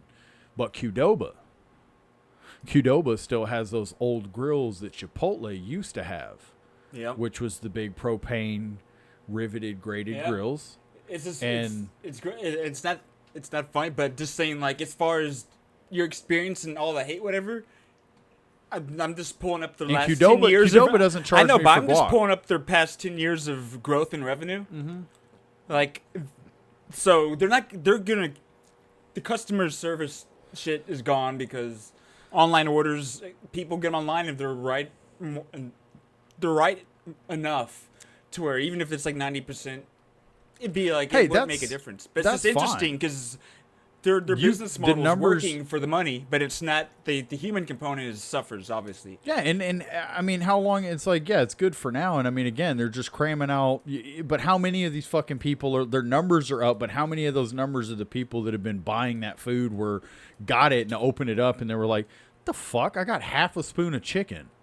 And like barely a spoon of rice. So it's like it's like great, but numbers it's like for revenue going up doesn't necessarily transition into, for right now it's good. Yeah, I'm just saying, but like, long term, I don't know. I mean, fuck, what do I know? But I'm just saying, I know that I ain't been there in a year because it's like I'm not one of these people who's just going to continually go somewhere and bitch about it and continually go there and continually bitch about it. Yeah, and I'm also not the type to just fold and just go like thinking to lead to them decline. I don't see them going anywhere changing, and I just think it's like a place that you're just gonna remember. I see them changing in the sense of I think it's gonna be like that place used to be good, and I like going there. Now there's something. They're not the same thing anymore. I could see him changing in the sense of no longer having a dine-in. The fuck's the point?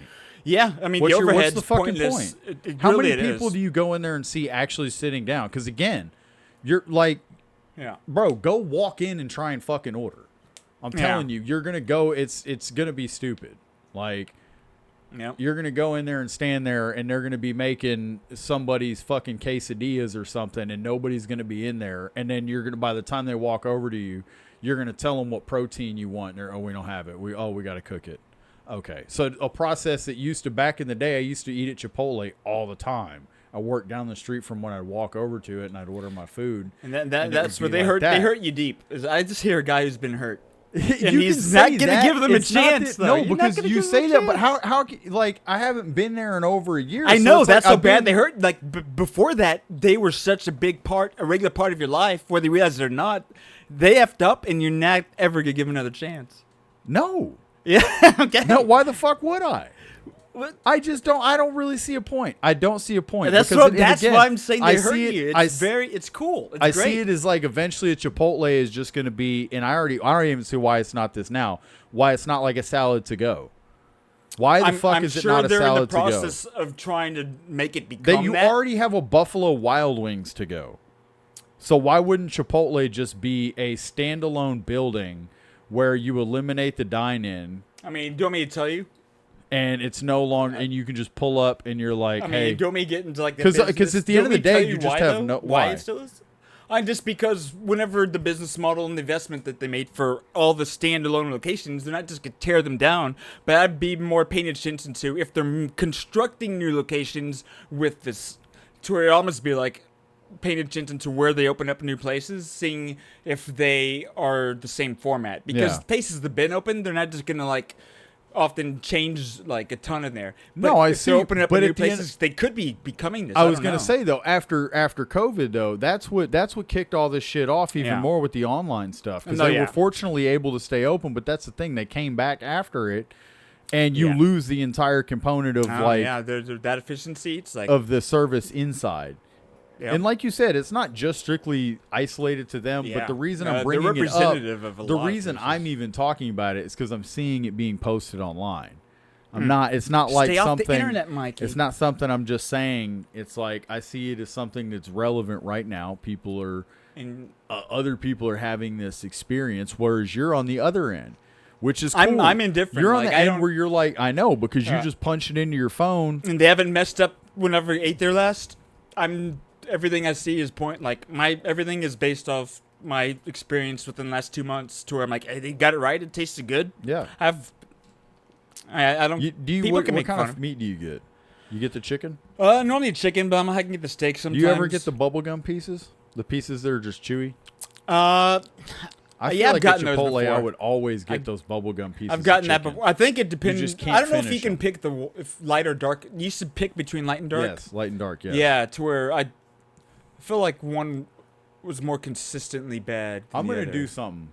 I'm gonna do a side by side comparison with you of Chipotle and Qdoba. And I'm telling you, you're gonna be sold on Qdoba. Qdoba I used to go to doesn't Qdoba charge you- all the time. They don't charge you for the. Yeah, I went to the Qdoba guac. back whenever I was in my early 20s. There you go. They don't I used charge to you go for the there. guac. They have the queso and they have spicy queso. I mean, you should check them out. Just like Tubi? big fan. Yeah. Qdoba, first of all, go get yourself a See, bowl Mikey, of Qdoba. he likes. And then I go like to- that you and commit then go to certain home brands and go watch you something on Tubi. Go find you something nice to watch. Qdoba's good. I mean, No, there was Qdoba's a few amazing. places. The It's big not good. burrito Qdoba's place. amazing. They're. I mean, And you they're want to know the good. service I get in Qdoba? I'm guessing it's better than Chipotle. I get treated like a fucking human. Yeah.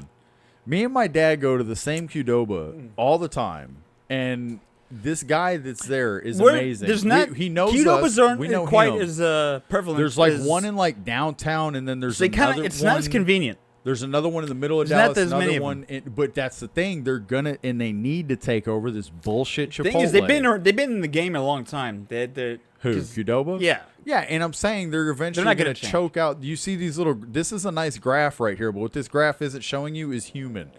They're not Well, showing exactly, the human and that's component. the cost. That's I'm the a cost. people person. I talk to people. That's the sad. And That's, Qdoba are people. that's the sad world we live in, where it's business and profitability and quarterly and I'm annual just saying earnings. that. I'm just saying. Number one, above all that shit, Qdoba tastes better. So that's why I go there. So above anything in my experiences, Qdoba has better food, so I go there. I hear it's me. I You hear a can guy say who's hurt, deeply hurt. And but you're speaking the of food something there is that's better. It's Chipotle is just an example of numerous places where since COVID they realized Yes. this in society they basically support it. So culture is like, okay, we're basically ordering Everything online more became during the night. faceless. Everything became faceless. Yeah. It was almost everybody And to where, was if just anything, people in the it's back of their like- mind or think they're being safer still, just Yeah. like avoiding. I don't know, man. I remember the days back in the day where it's shit. You worked fast food, you could shit. I remember seeing people get fucking. Okay, wait, you know what I mean? Wait, so what happened? What would happen? I mean, I remember them days when it was like fast dude, food is you Wild seen Wild a- West. dude. Fast, but that's part of the Hey, appeal. It was a- Waffle House. You It's see what not- I'm saying? I'm Like, saying, do you you gotta be able to describe handle anything yourself. else as fast that isn't kind of questionable in life? Man, he's kind of fast. Watch out. Oh, yeah, Wait, watch do what? out. She's fast. Oh, okay. Put fast as an adjective in front of yes, anything yeah, except yeah. food. I see. Man, that food is alright, but it's fast. I'm just saying, man. Back in them days, man, the fast food restaurants, reckless bro, it's food. Like, I've seen fast food employees ready to Dangerous fight food, people's dude. asses. So I mean, Dangerous shit. food. Dangerous food. Dude, and that's fun. It's funny. I'm making a joke, but I feel like I like super spicy stuff because it would be dangerous food. Dangerous food. I'm 'Cause getting you like experience to live life out of it. dangerously. I like an experience that's kicks you in the face. I was eating Fitos the other night, and I literally started sweating on that red salsa. That red salsa had my ass sweating. My forehead was glistening. I love it. If I was try and like- sweat every meal if I can. I had showered and everything, and I started eating my tacos, and I'm like, holy shit. And I'm like, and I That's started an at that experience. moment it hit me. I'm like, I might be getting a little bit too old for this shit. I might have to cut it back by a few tacos. 'Cause, like, yeah, this you want to shit- enjoy it still too. Yeah, I need it's to like the enjoy it. balance of Yeah. I'll not take it to 10 all the time. Yeah. But my palate is just kind of wants closer to that than not. Yes. I want it to be closer want to it- yeah. You want it- unbearable you want hot enough to than feel unbearably alive. mild. You wanna I'm gonna feel like err you're on alive. the side of I want to know that I'm alive. So you like Chipotle, and I don't like you now. I don't care about Chipotle, but sometimes I eat there. And I eat there more I often than you do. recommend try not eating there for a year or so. Consider done. Me and my dad could boycott them. Consider No, I'm sure Pops would be down for a Chipotle boycott. Dude, he's always looking for places to boycott. Yeah, we could. You could just tell him He's what. like, Tell him my well, they beef, got more and then expensive. Yeah, Dad everywhere has, but we'll say that's the reason. Yeah, dude. No. All we need to say is, Mikey, your adopted lawn man? son who comes over here Yeah. and just does your lawn, no questions asked. They hurt him. They hurt me bad, Pops. They hurt Mikey. Pops, they and hurt me. Mikey's not okay with them, and I'm that's not. all he'd need to know. I Because don't you have know a why? lot of There was a feelings. place we went. I don't even like it, but Bobo China. Like throughout Okay. my life growing up, like there was so many Christmases or birthdays or special occasions. Many? Special occasions. You spent many. Family, my dad would like to get Bobo China or go there. And I was a little kid and I didn't eat anything there, but they liked it a lot. And they know that I wouldn't eat there, but I'd get like a piece. I was such a good kid. That's a whole different thing. You're Either the way, Papa Bobo son. China, I just remember whenever they rubbed Pops the wrong way, was. And They wronged Pops? well, we were there at the restaurant and I was a little kid, so you assume sodas were fountain. Right? Uh-huh. And so they would like come in, they would get the can, but they didn't like Oh. really make a point to let you know that every refill is another soda that's being charged. And I'm like a little kid who's probably had 6, 7, 8. I don't like because I just downed soda. You know, Yeah, and my why dad wouldn't you? used to fountain sodas. But, Everybody was, and maybe they were before. And 'cause they're we've been back there going popping cans? Or we've been, I don't know if there's a change, but either way, like, I just remember the bill being like way higher. It's like, what is this? Like, it's like he charged for each of those? And him just being like so offended to where it's like, we didn't go there for a long time. That's But what I'm eventually saying, over time, and they're still around. So they're still doing something. But, How? Fuck and the Bobo funny China. thing is, I've been there within the last year for Christmas. Fuck Bobo Because my China, dude. dad and mom and all wanted to go there. See what I'm saying? Though? So But Pops this is like understands 15 it. years ago. I just That's what I'm remember saying, though, seeing man. an So, emotionally charged guy you know what? walk out with his family. I would love an emotionally charged. Everyone has, if you've had like a nuclear, any family event, like with the dude. dad or it could be mom, Oh, the- you know the pissed how off many parent who times made my- you oh, get, dude. who made a scene, and then you just Gosh. kind of had to follow. You I left was with them. just gonna bring this up. Is like how Most- far back in history does it tempers go? flaring in People getting restaurants. people getting mad over food. How long back does Yeah. that go? Fuck, we fought wars over it. No, it's great. I just think like the uncomfortable tension at a restaurant whenever you're wondering if it's gonna be so expensive that like that mom or dad's kind of like what, or Yeah. like you know that they're gonna say something about the bill. Like what? Oh goodness! It's like you said there was like That's fucking hilarious. Dude. yeah. This Bobo China, man. Well, shit, I'm on your side, Pops. Fuck them. yeah, and Pops was like that. Yes, but we'll eat there sometimes still. But also too. No, Bobo I wouldn't China's go there. okay. They went there for last Christmas. We went there with them. It's funny. No, man, but you know, I mean, yeah. No, Bobo China, dude. If you've been in DFW your whole life, like they've been a staying thing there, Yeah. and right there off 635, like they got history. That's the place that they're there. They're doing something, or it's just one of those miracles, anomalies. Because I never cared about Chinese food that much, but yeah. So I'm just kind of whatever. But I like even them- as an adult now, I've gotten their stuff. I'm like, I don't know what's special about this. Yeah, what's so good about But it? they're still here. Like I feel like they have nostalgia somehow baked into their food. Where They're- people. And Los, I'm getting the wrong dish. They need to have a place like the Menu around town. Oh, the menu. Me and Jeff That's watched funny. that the other night. Dude, my wife was just asking about watching that, and she gets mad at me because I tell her, oh, yeah, I've seen it, and I know all about it. And she's like, don't you ever save anything? Actually, it's been a thing. To where she's... I'll send her... Okay. No, it's funny, though. To where she's... I'll text her movies and be like, I bet Matt hadn't seen this. Yeah, because she's like... I'm like, I'll I'll watch help it her out. again. I like it. She's I'll like, help no, her out. I want the experience of us both seeing it for the first time together, Yeah. which is great. No, That, for that is sure. cool. No, she but wants it's like to- I make that almost impossible. So she's You like, do. next time you watch, before you start watching it by yourself, just be like, hey, let's see if maybe Stephanie wants to watch this with me and hold Yeah. off. And I haven't really been good about Proximity. You could that. watch Proximity Yeah, I'm kind of together. because I'm like pretty interested, but not like I need to see it now. Yeah. To where I can still kind of be like Matthew, but yeah, I just know so much stuff I watch. I know she doesn't have an interest, and I could try and you never know, you know. It's like whenever the crossover of what I like into like a more mainstream appealing thing, to where Okay. I like mainstream stuff, but whenever I'm watching You stuff by you myself, do seem to like. Okay, so do you feel like I just consume the mainstream and then a ton more. I was gonna say it's like how much of it do you feel like you at any point you get too I feel like a lot of the stuff you tend to like is almost counterculture, or not counterculture, but counter. Like you still like you said, the mainstream stuff. When it's good, it's good. Tenet was a big movie. Came out in theaters. I love a lot of the superhero movies. It was super accessible like to everybody. If it's not well done. Tenet, To me, if it's a great movie, it's a great movie, regardless of if it's a big budget action movie or. No, I know. My point is that it's like it seems like a lot of the stuff you like are the more obscure and independent type directors or whatever, and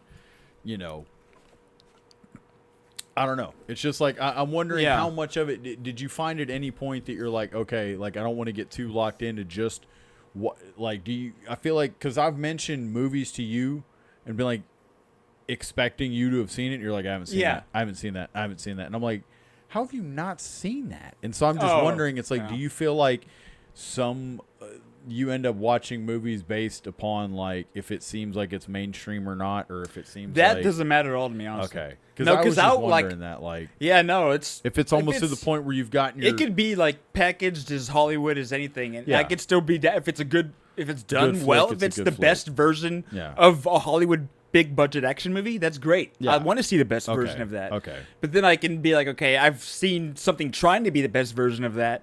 That's like comparing some of the DC action movies to Marvel's. So it's like DC's trying to do a really good big budget action movie for the longest time, and they're failing over and over. And Marvel's doing it, and that's why Marvel did so well. Because they're making these really big budget action movies, but they had great teams behind them, and it was just like such great execution of it. But it lasted up through like the Infinity Saga, and then like it's like anything, but it's like that was an amazing run, and like, get into why things changed, and now they're going back to trying some of the same directors that they had, the Russo brothers, that had success with before. So there's a lot of shit to where I like it. I just love movies. Yeah, and I just like to consume. And I just didn't know that it's like, I know that once anybody with anything, it's like almost any hobby. Once you get into it, you just like, I like skateboarding, right? Yeah. I'm not saying I do, but say we'll just take skateboarding really cool. for instance. I do like enjoy it. I do like it, but I'm saying it's like. Take that as an example. It's like you start off liking it, and you just like the basic bare minimum of it or whatever. You just like basic skateboarding, but then eventually you get so refined to the point, or cycling would be a better thing. It's like at first you just like riding a bike, and then eventually you get to the point where it's so refined where your bike, you're now but you're interested in it. It's driven you to get into becoming like a next level. To where you're weighing how many grams each part weighs before you put it onto your bike, and that's what makes you I don't want these bearings because they're 0.15.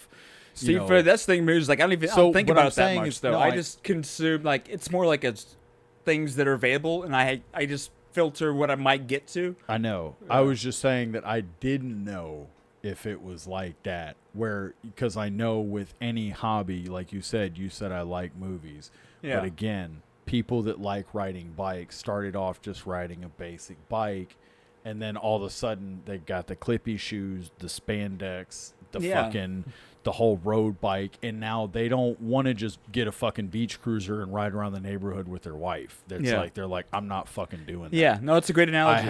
I have a fucking road bike, and I'm going to get on my road bike because this is cycling.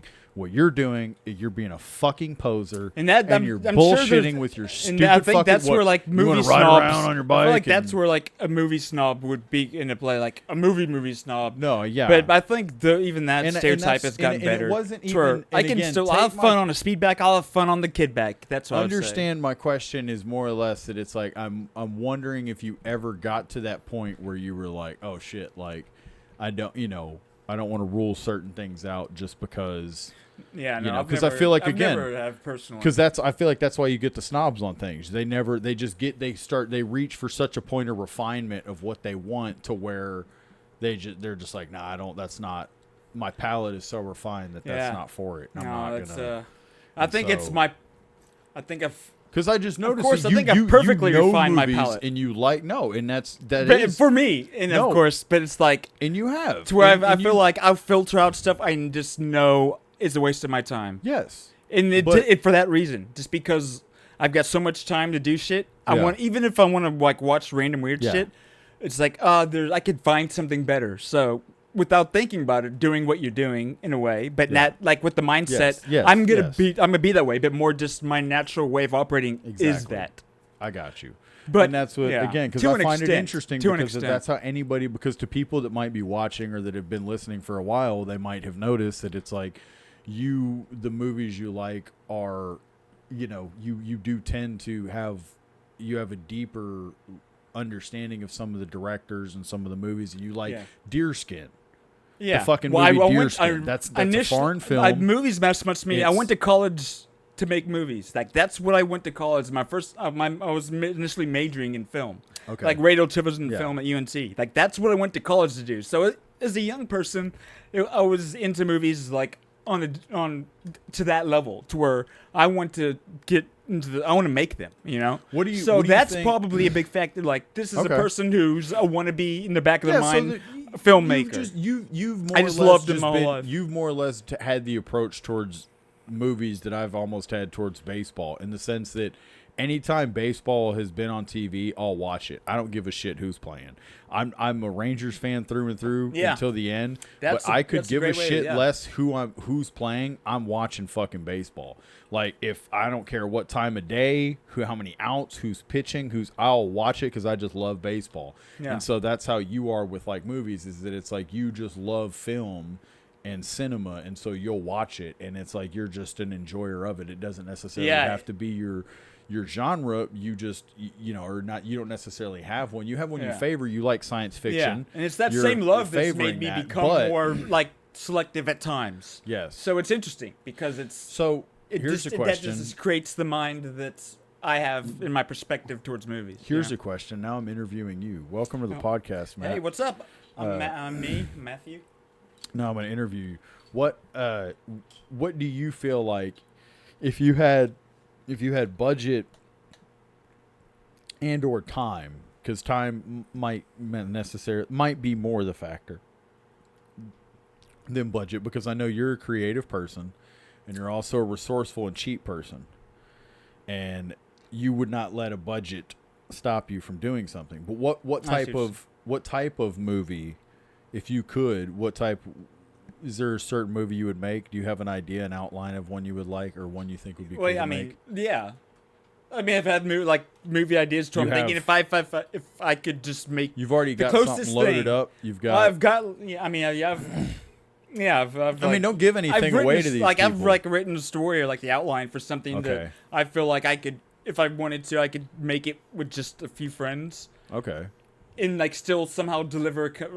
If you actually watch it, of course it's gonna look low, but it's gonna look like what it is. But I'm not gonna try and do more than I know I can do. Yeah, you're not gonna try and create. I'm not gonna try and do special effects scene. or do weird shit. And it's like this is like but that be a part of obviously built into the aesthetic because it's literally that is what it is. But so knowing that, okay, can I do something compelling with dialogue and just characters to actually make something that cheap be compelling? Which if it can be anything. What would your premise be, or your theme of the movie you'd want to see, or something you feel like the movie you'd want to make? What would your general premise be? I mean, the premise is the one that would just be kind of just I love sci-fi, but it wouldn't be sci-fi. It'd be just like incredibly dramatic. Okay. So dramatic. So you would lean more into the almost. It would just be like real life. It'd just be I'm gonna film, and that's at least the idea. I'm just pulling from like the idea that I've David created. Lynch dramatic, or no, just like relatable. It would be super accessible. Okay. It would be something that I want to be able to capture the widest audience as possible with that, but still being artistic. So it'd be. I see. It'd almost be like if like trying to write a song to where it's like, oh, you really like doing weird, crazy stuff. It's like I do, but how can I? If I just have a message I want to convey, I want to throw the widest net possible. So I'm going to, so it's almost like trying to think of a mainstream way to share the idea. Yeah. But it's like having like deep. I feel like really great big movies. That's what they are. They found a great way to actually be deep and meaningful while still like this seeming like it's not. I've thought about. Did we lose something? Oh, that's just the cam. But I can keep going. I had I thought about trying to write like one premise or an outline of for a comic book, and it would be around me and my dad. There you go. Because we work together and cut grass together, and so I figured there could be a cool way of making a comic book father-son duo that cuts lawns. Dude.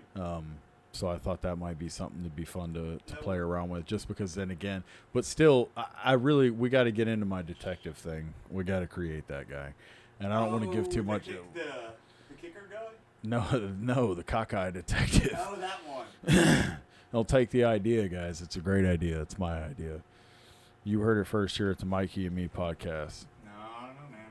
Cockeye. That's his name. Cockeye the Sailor Man.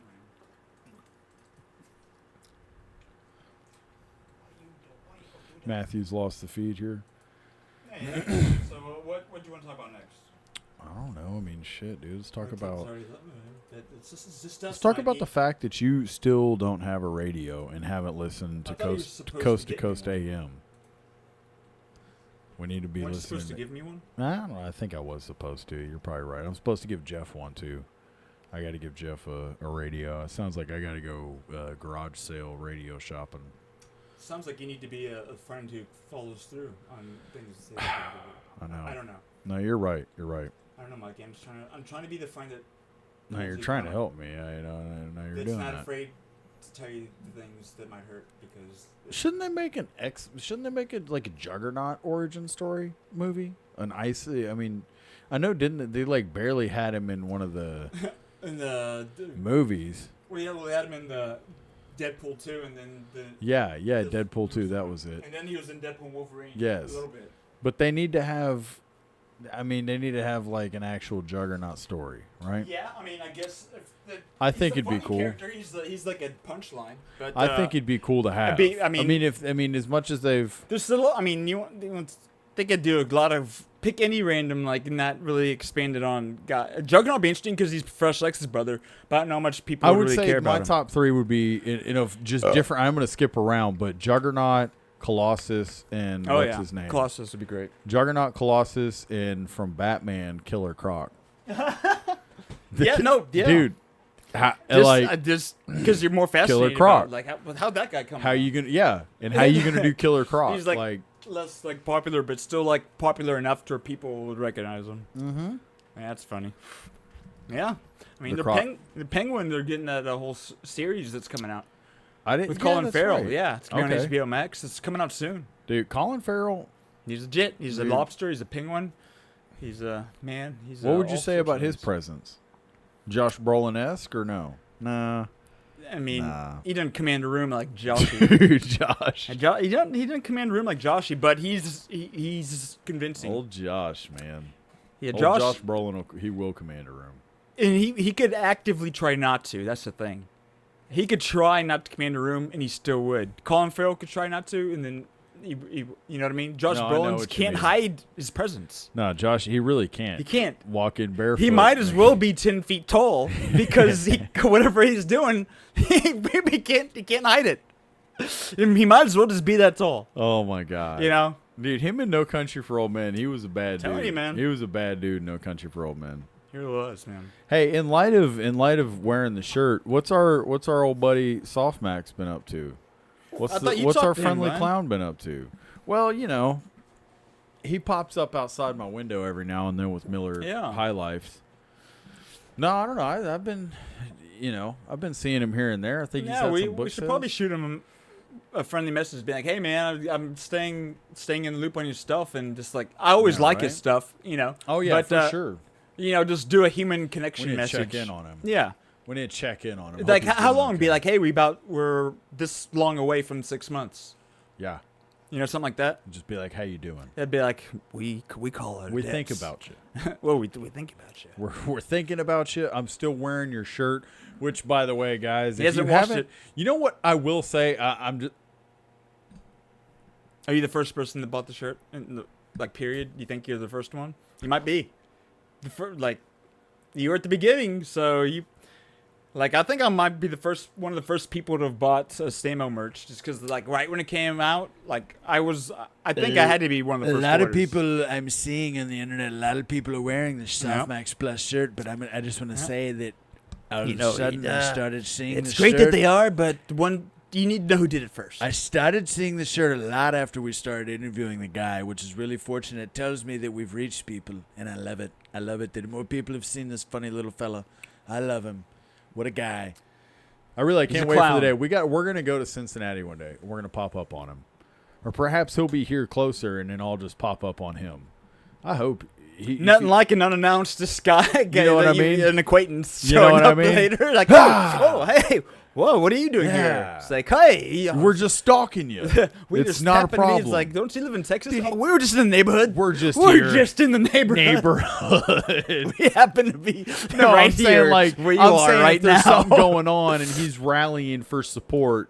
He's running. I'll go running for office because he's been doing pop-up book sales. That's I noticed awesome. that he's had some pop-up book sales. So and I know I wonder if he's found a literary agent. Because he said he'd love one. I hope so. I hope he found the right one. Maybe because I'm sure he's. But it's a matter of like he's smart to where. Oh yeah, he's a smart fucking guy.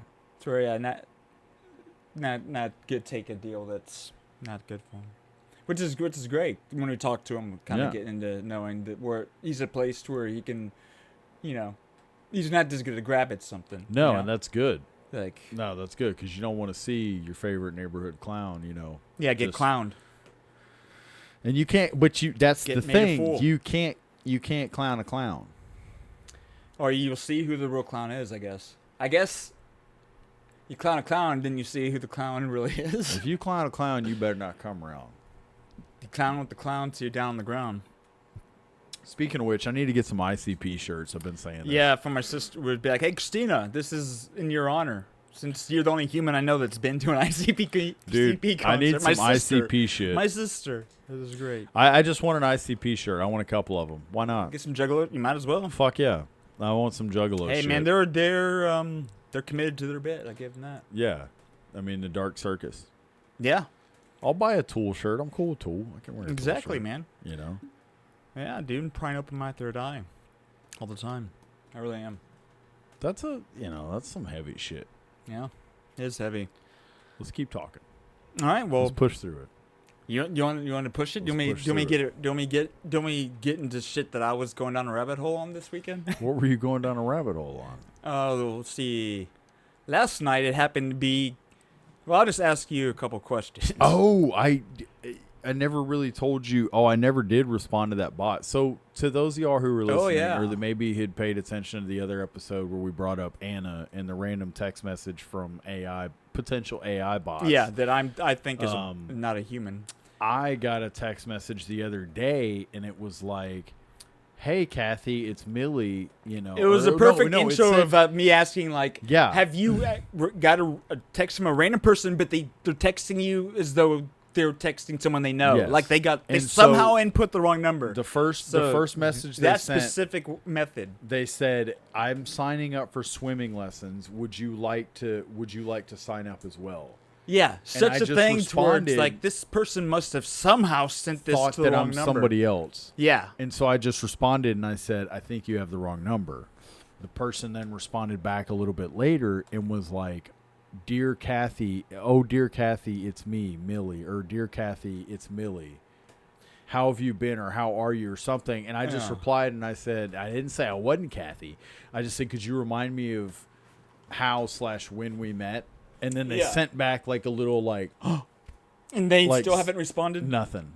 Like that's it. That's all they said. And now I'm just like, huh. I just find it fascinating that even if you sit there and think about somebody accidentally entering a wrong digit, I wanted to make that doesn't happen. I mean, I guess I could think of scenarios where it does, but to actually text the wrong number, it does. But at the end of the day, whenever I've had it happen, and when I'm like, "Hey, you've got the wrong person," they reply and they're usually like, "Oh, my fault." Yeah, like, and then they realize it. But in this case, they're like, "Come swimming."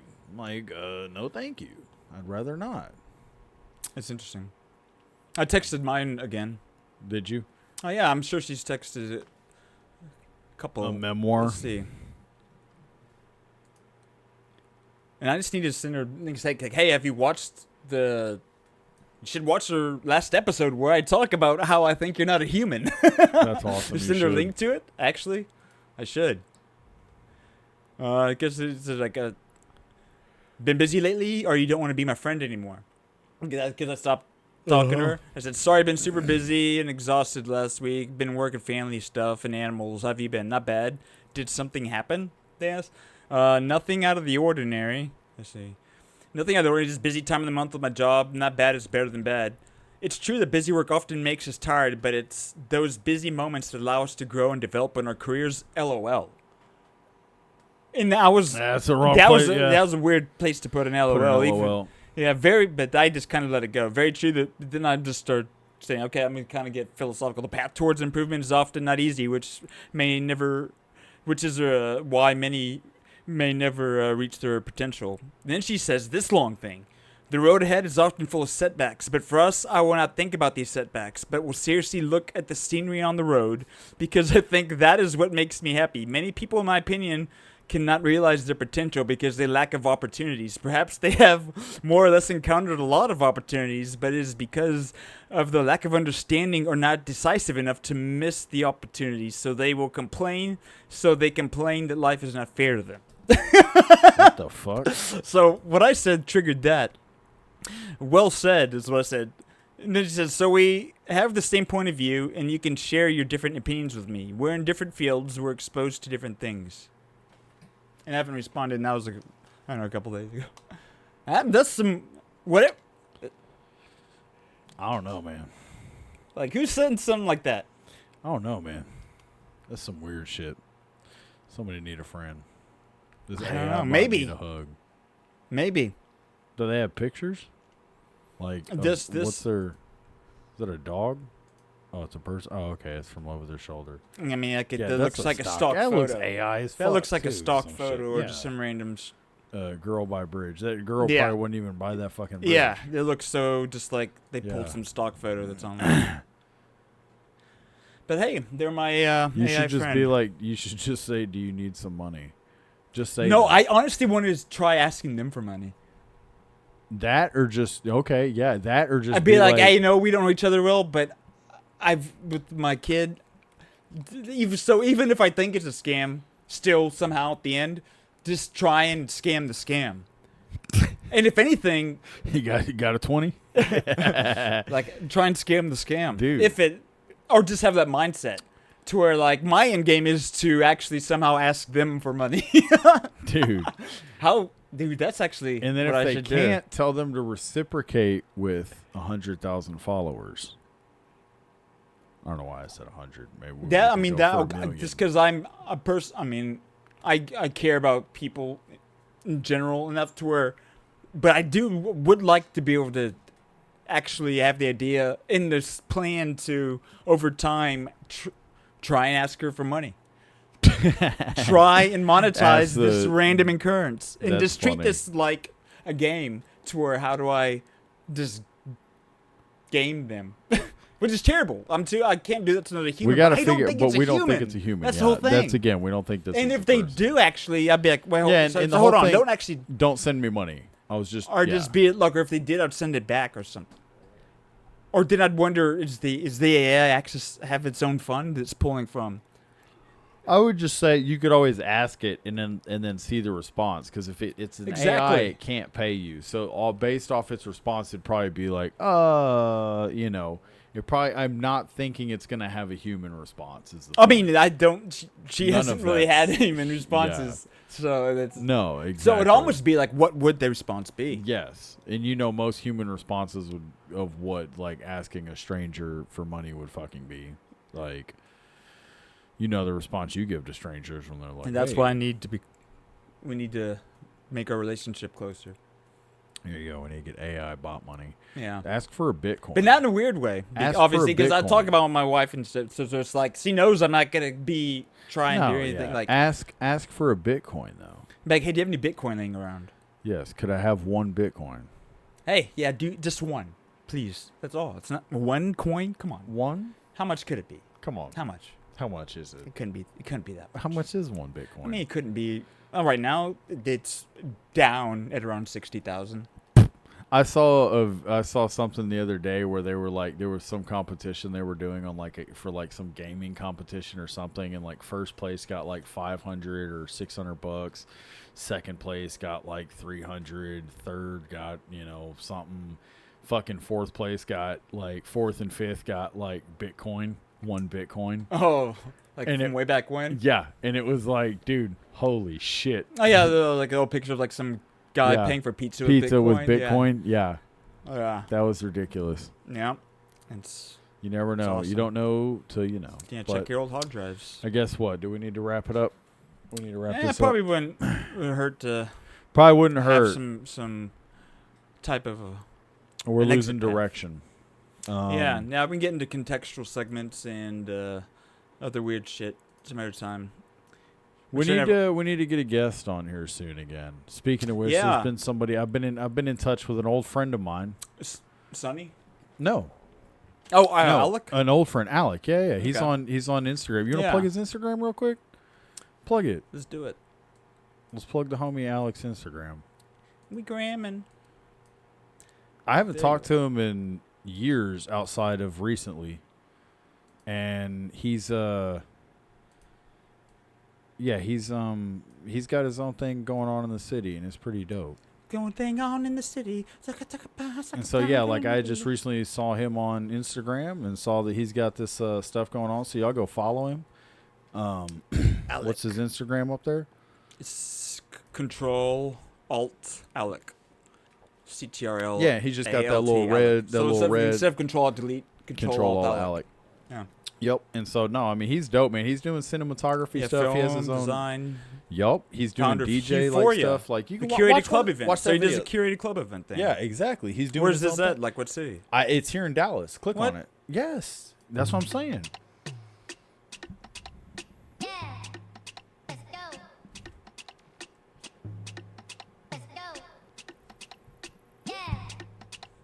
So I'm guessing he does all this stuff here. Yeah, he's like organizing people and stuff. Yeah, exactly. I believe. That could be his place. I don't know.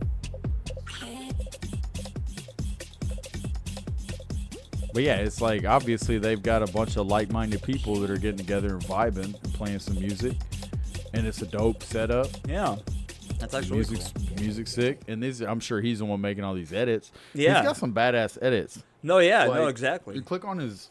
Hang on, go to posts, and then scroll back down, because he has some cool ass photos. Like growing up, he'd always have some. He was always doing photography shit. Yeah, that's really cool. He had some.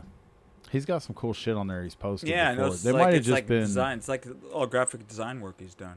Yeah, but I don't know. There was some. Maybe he just shared them to a story. He had some like. I think they were at like the Belmont or some place like in Oak Cliff or whatever, some old spot. Either way. Is that him? Yeah, that's Alec. That's the cool. Homie. No, this is really cool. But yeah, man. No, definitely y'all go check him out. And I just recently, like I said, reconnected with him, and he's doing a bunch of stuff here in Dallas.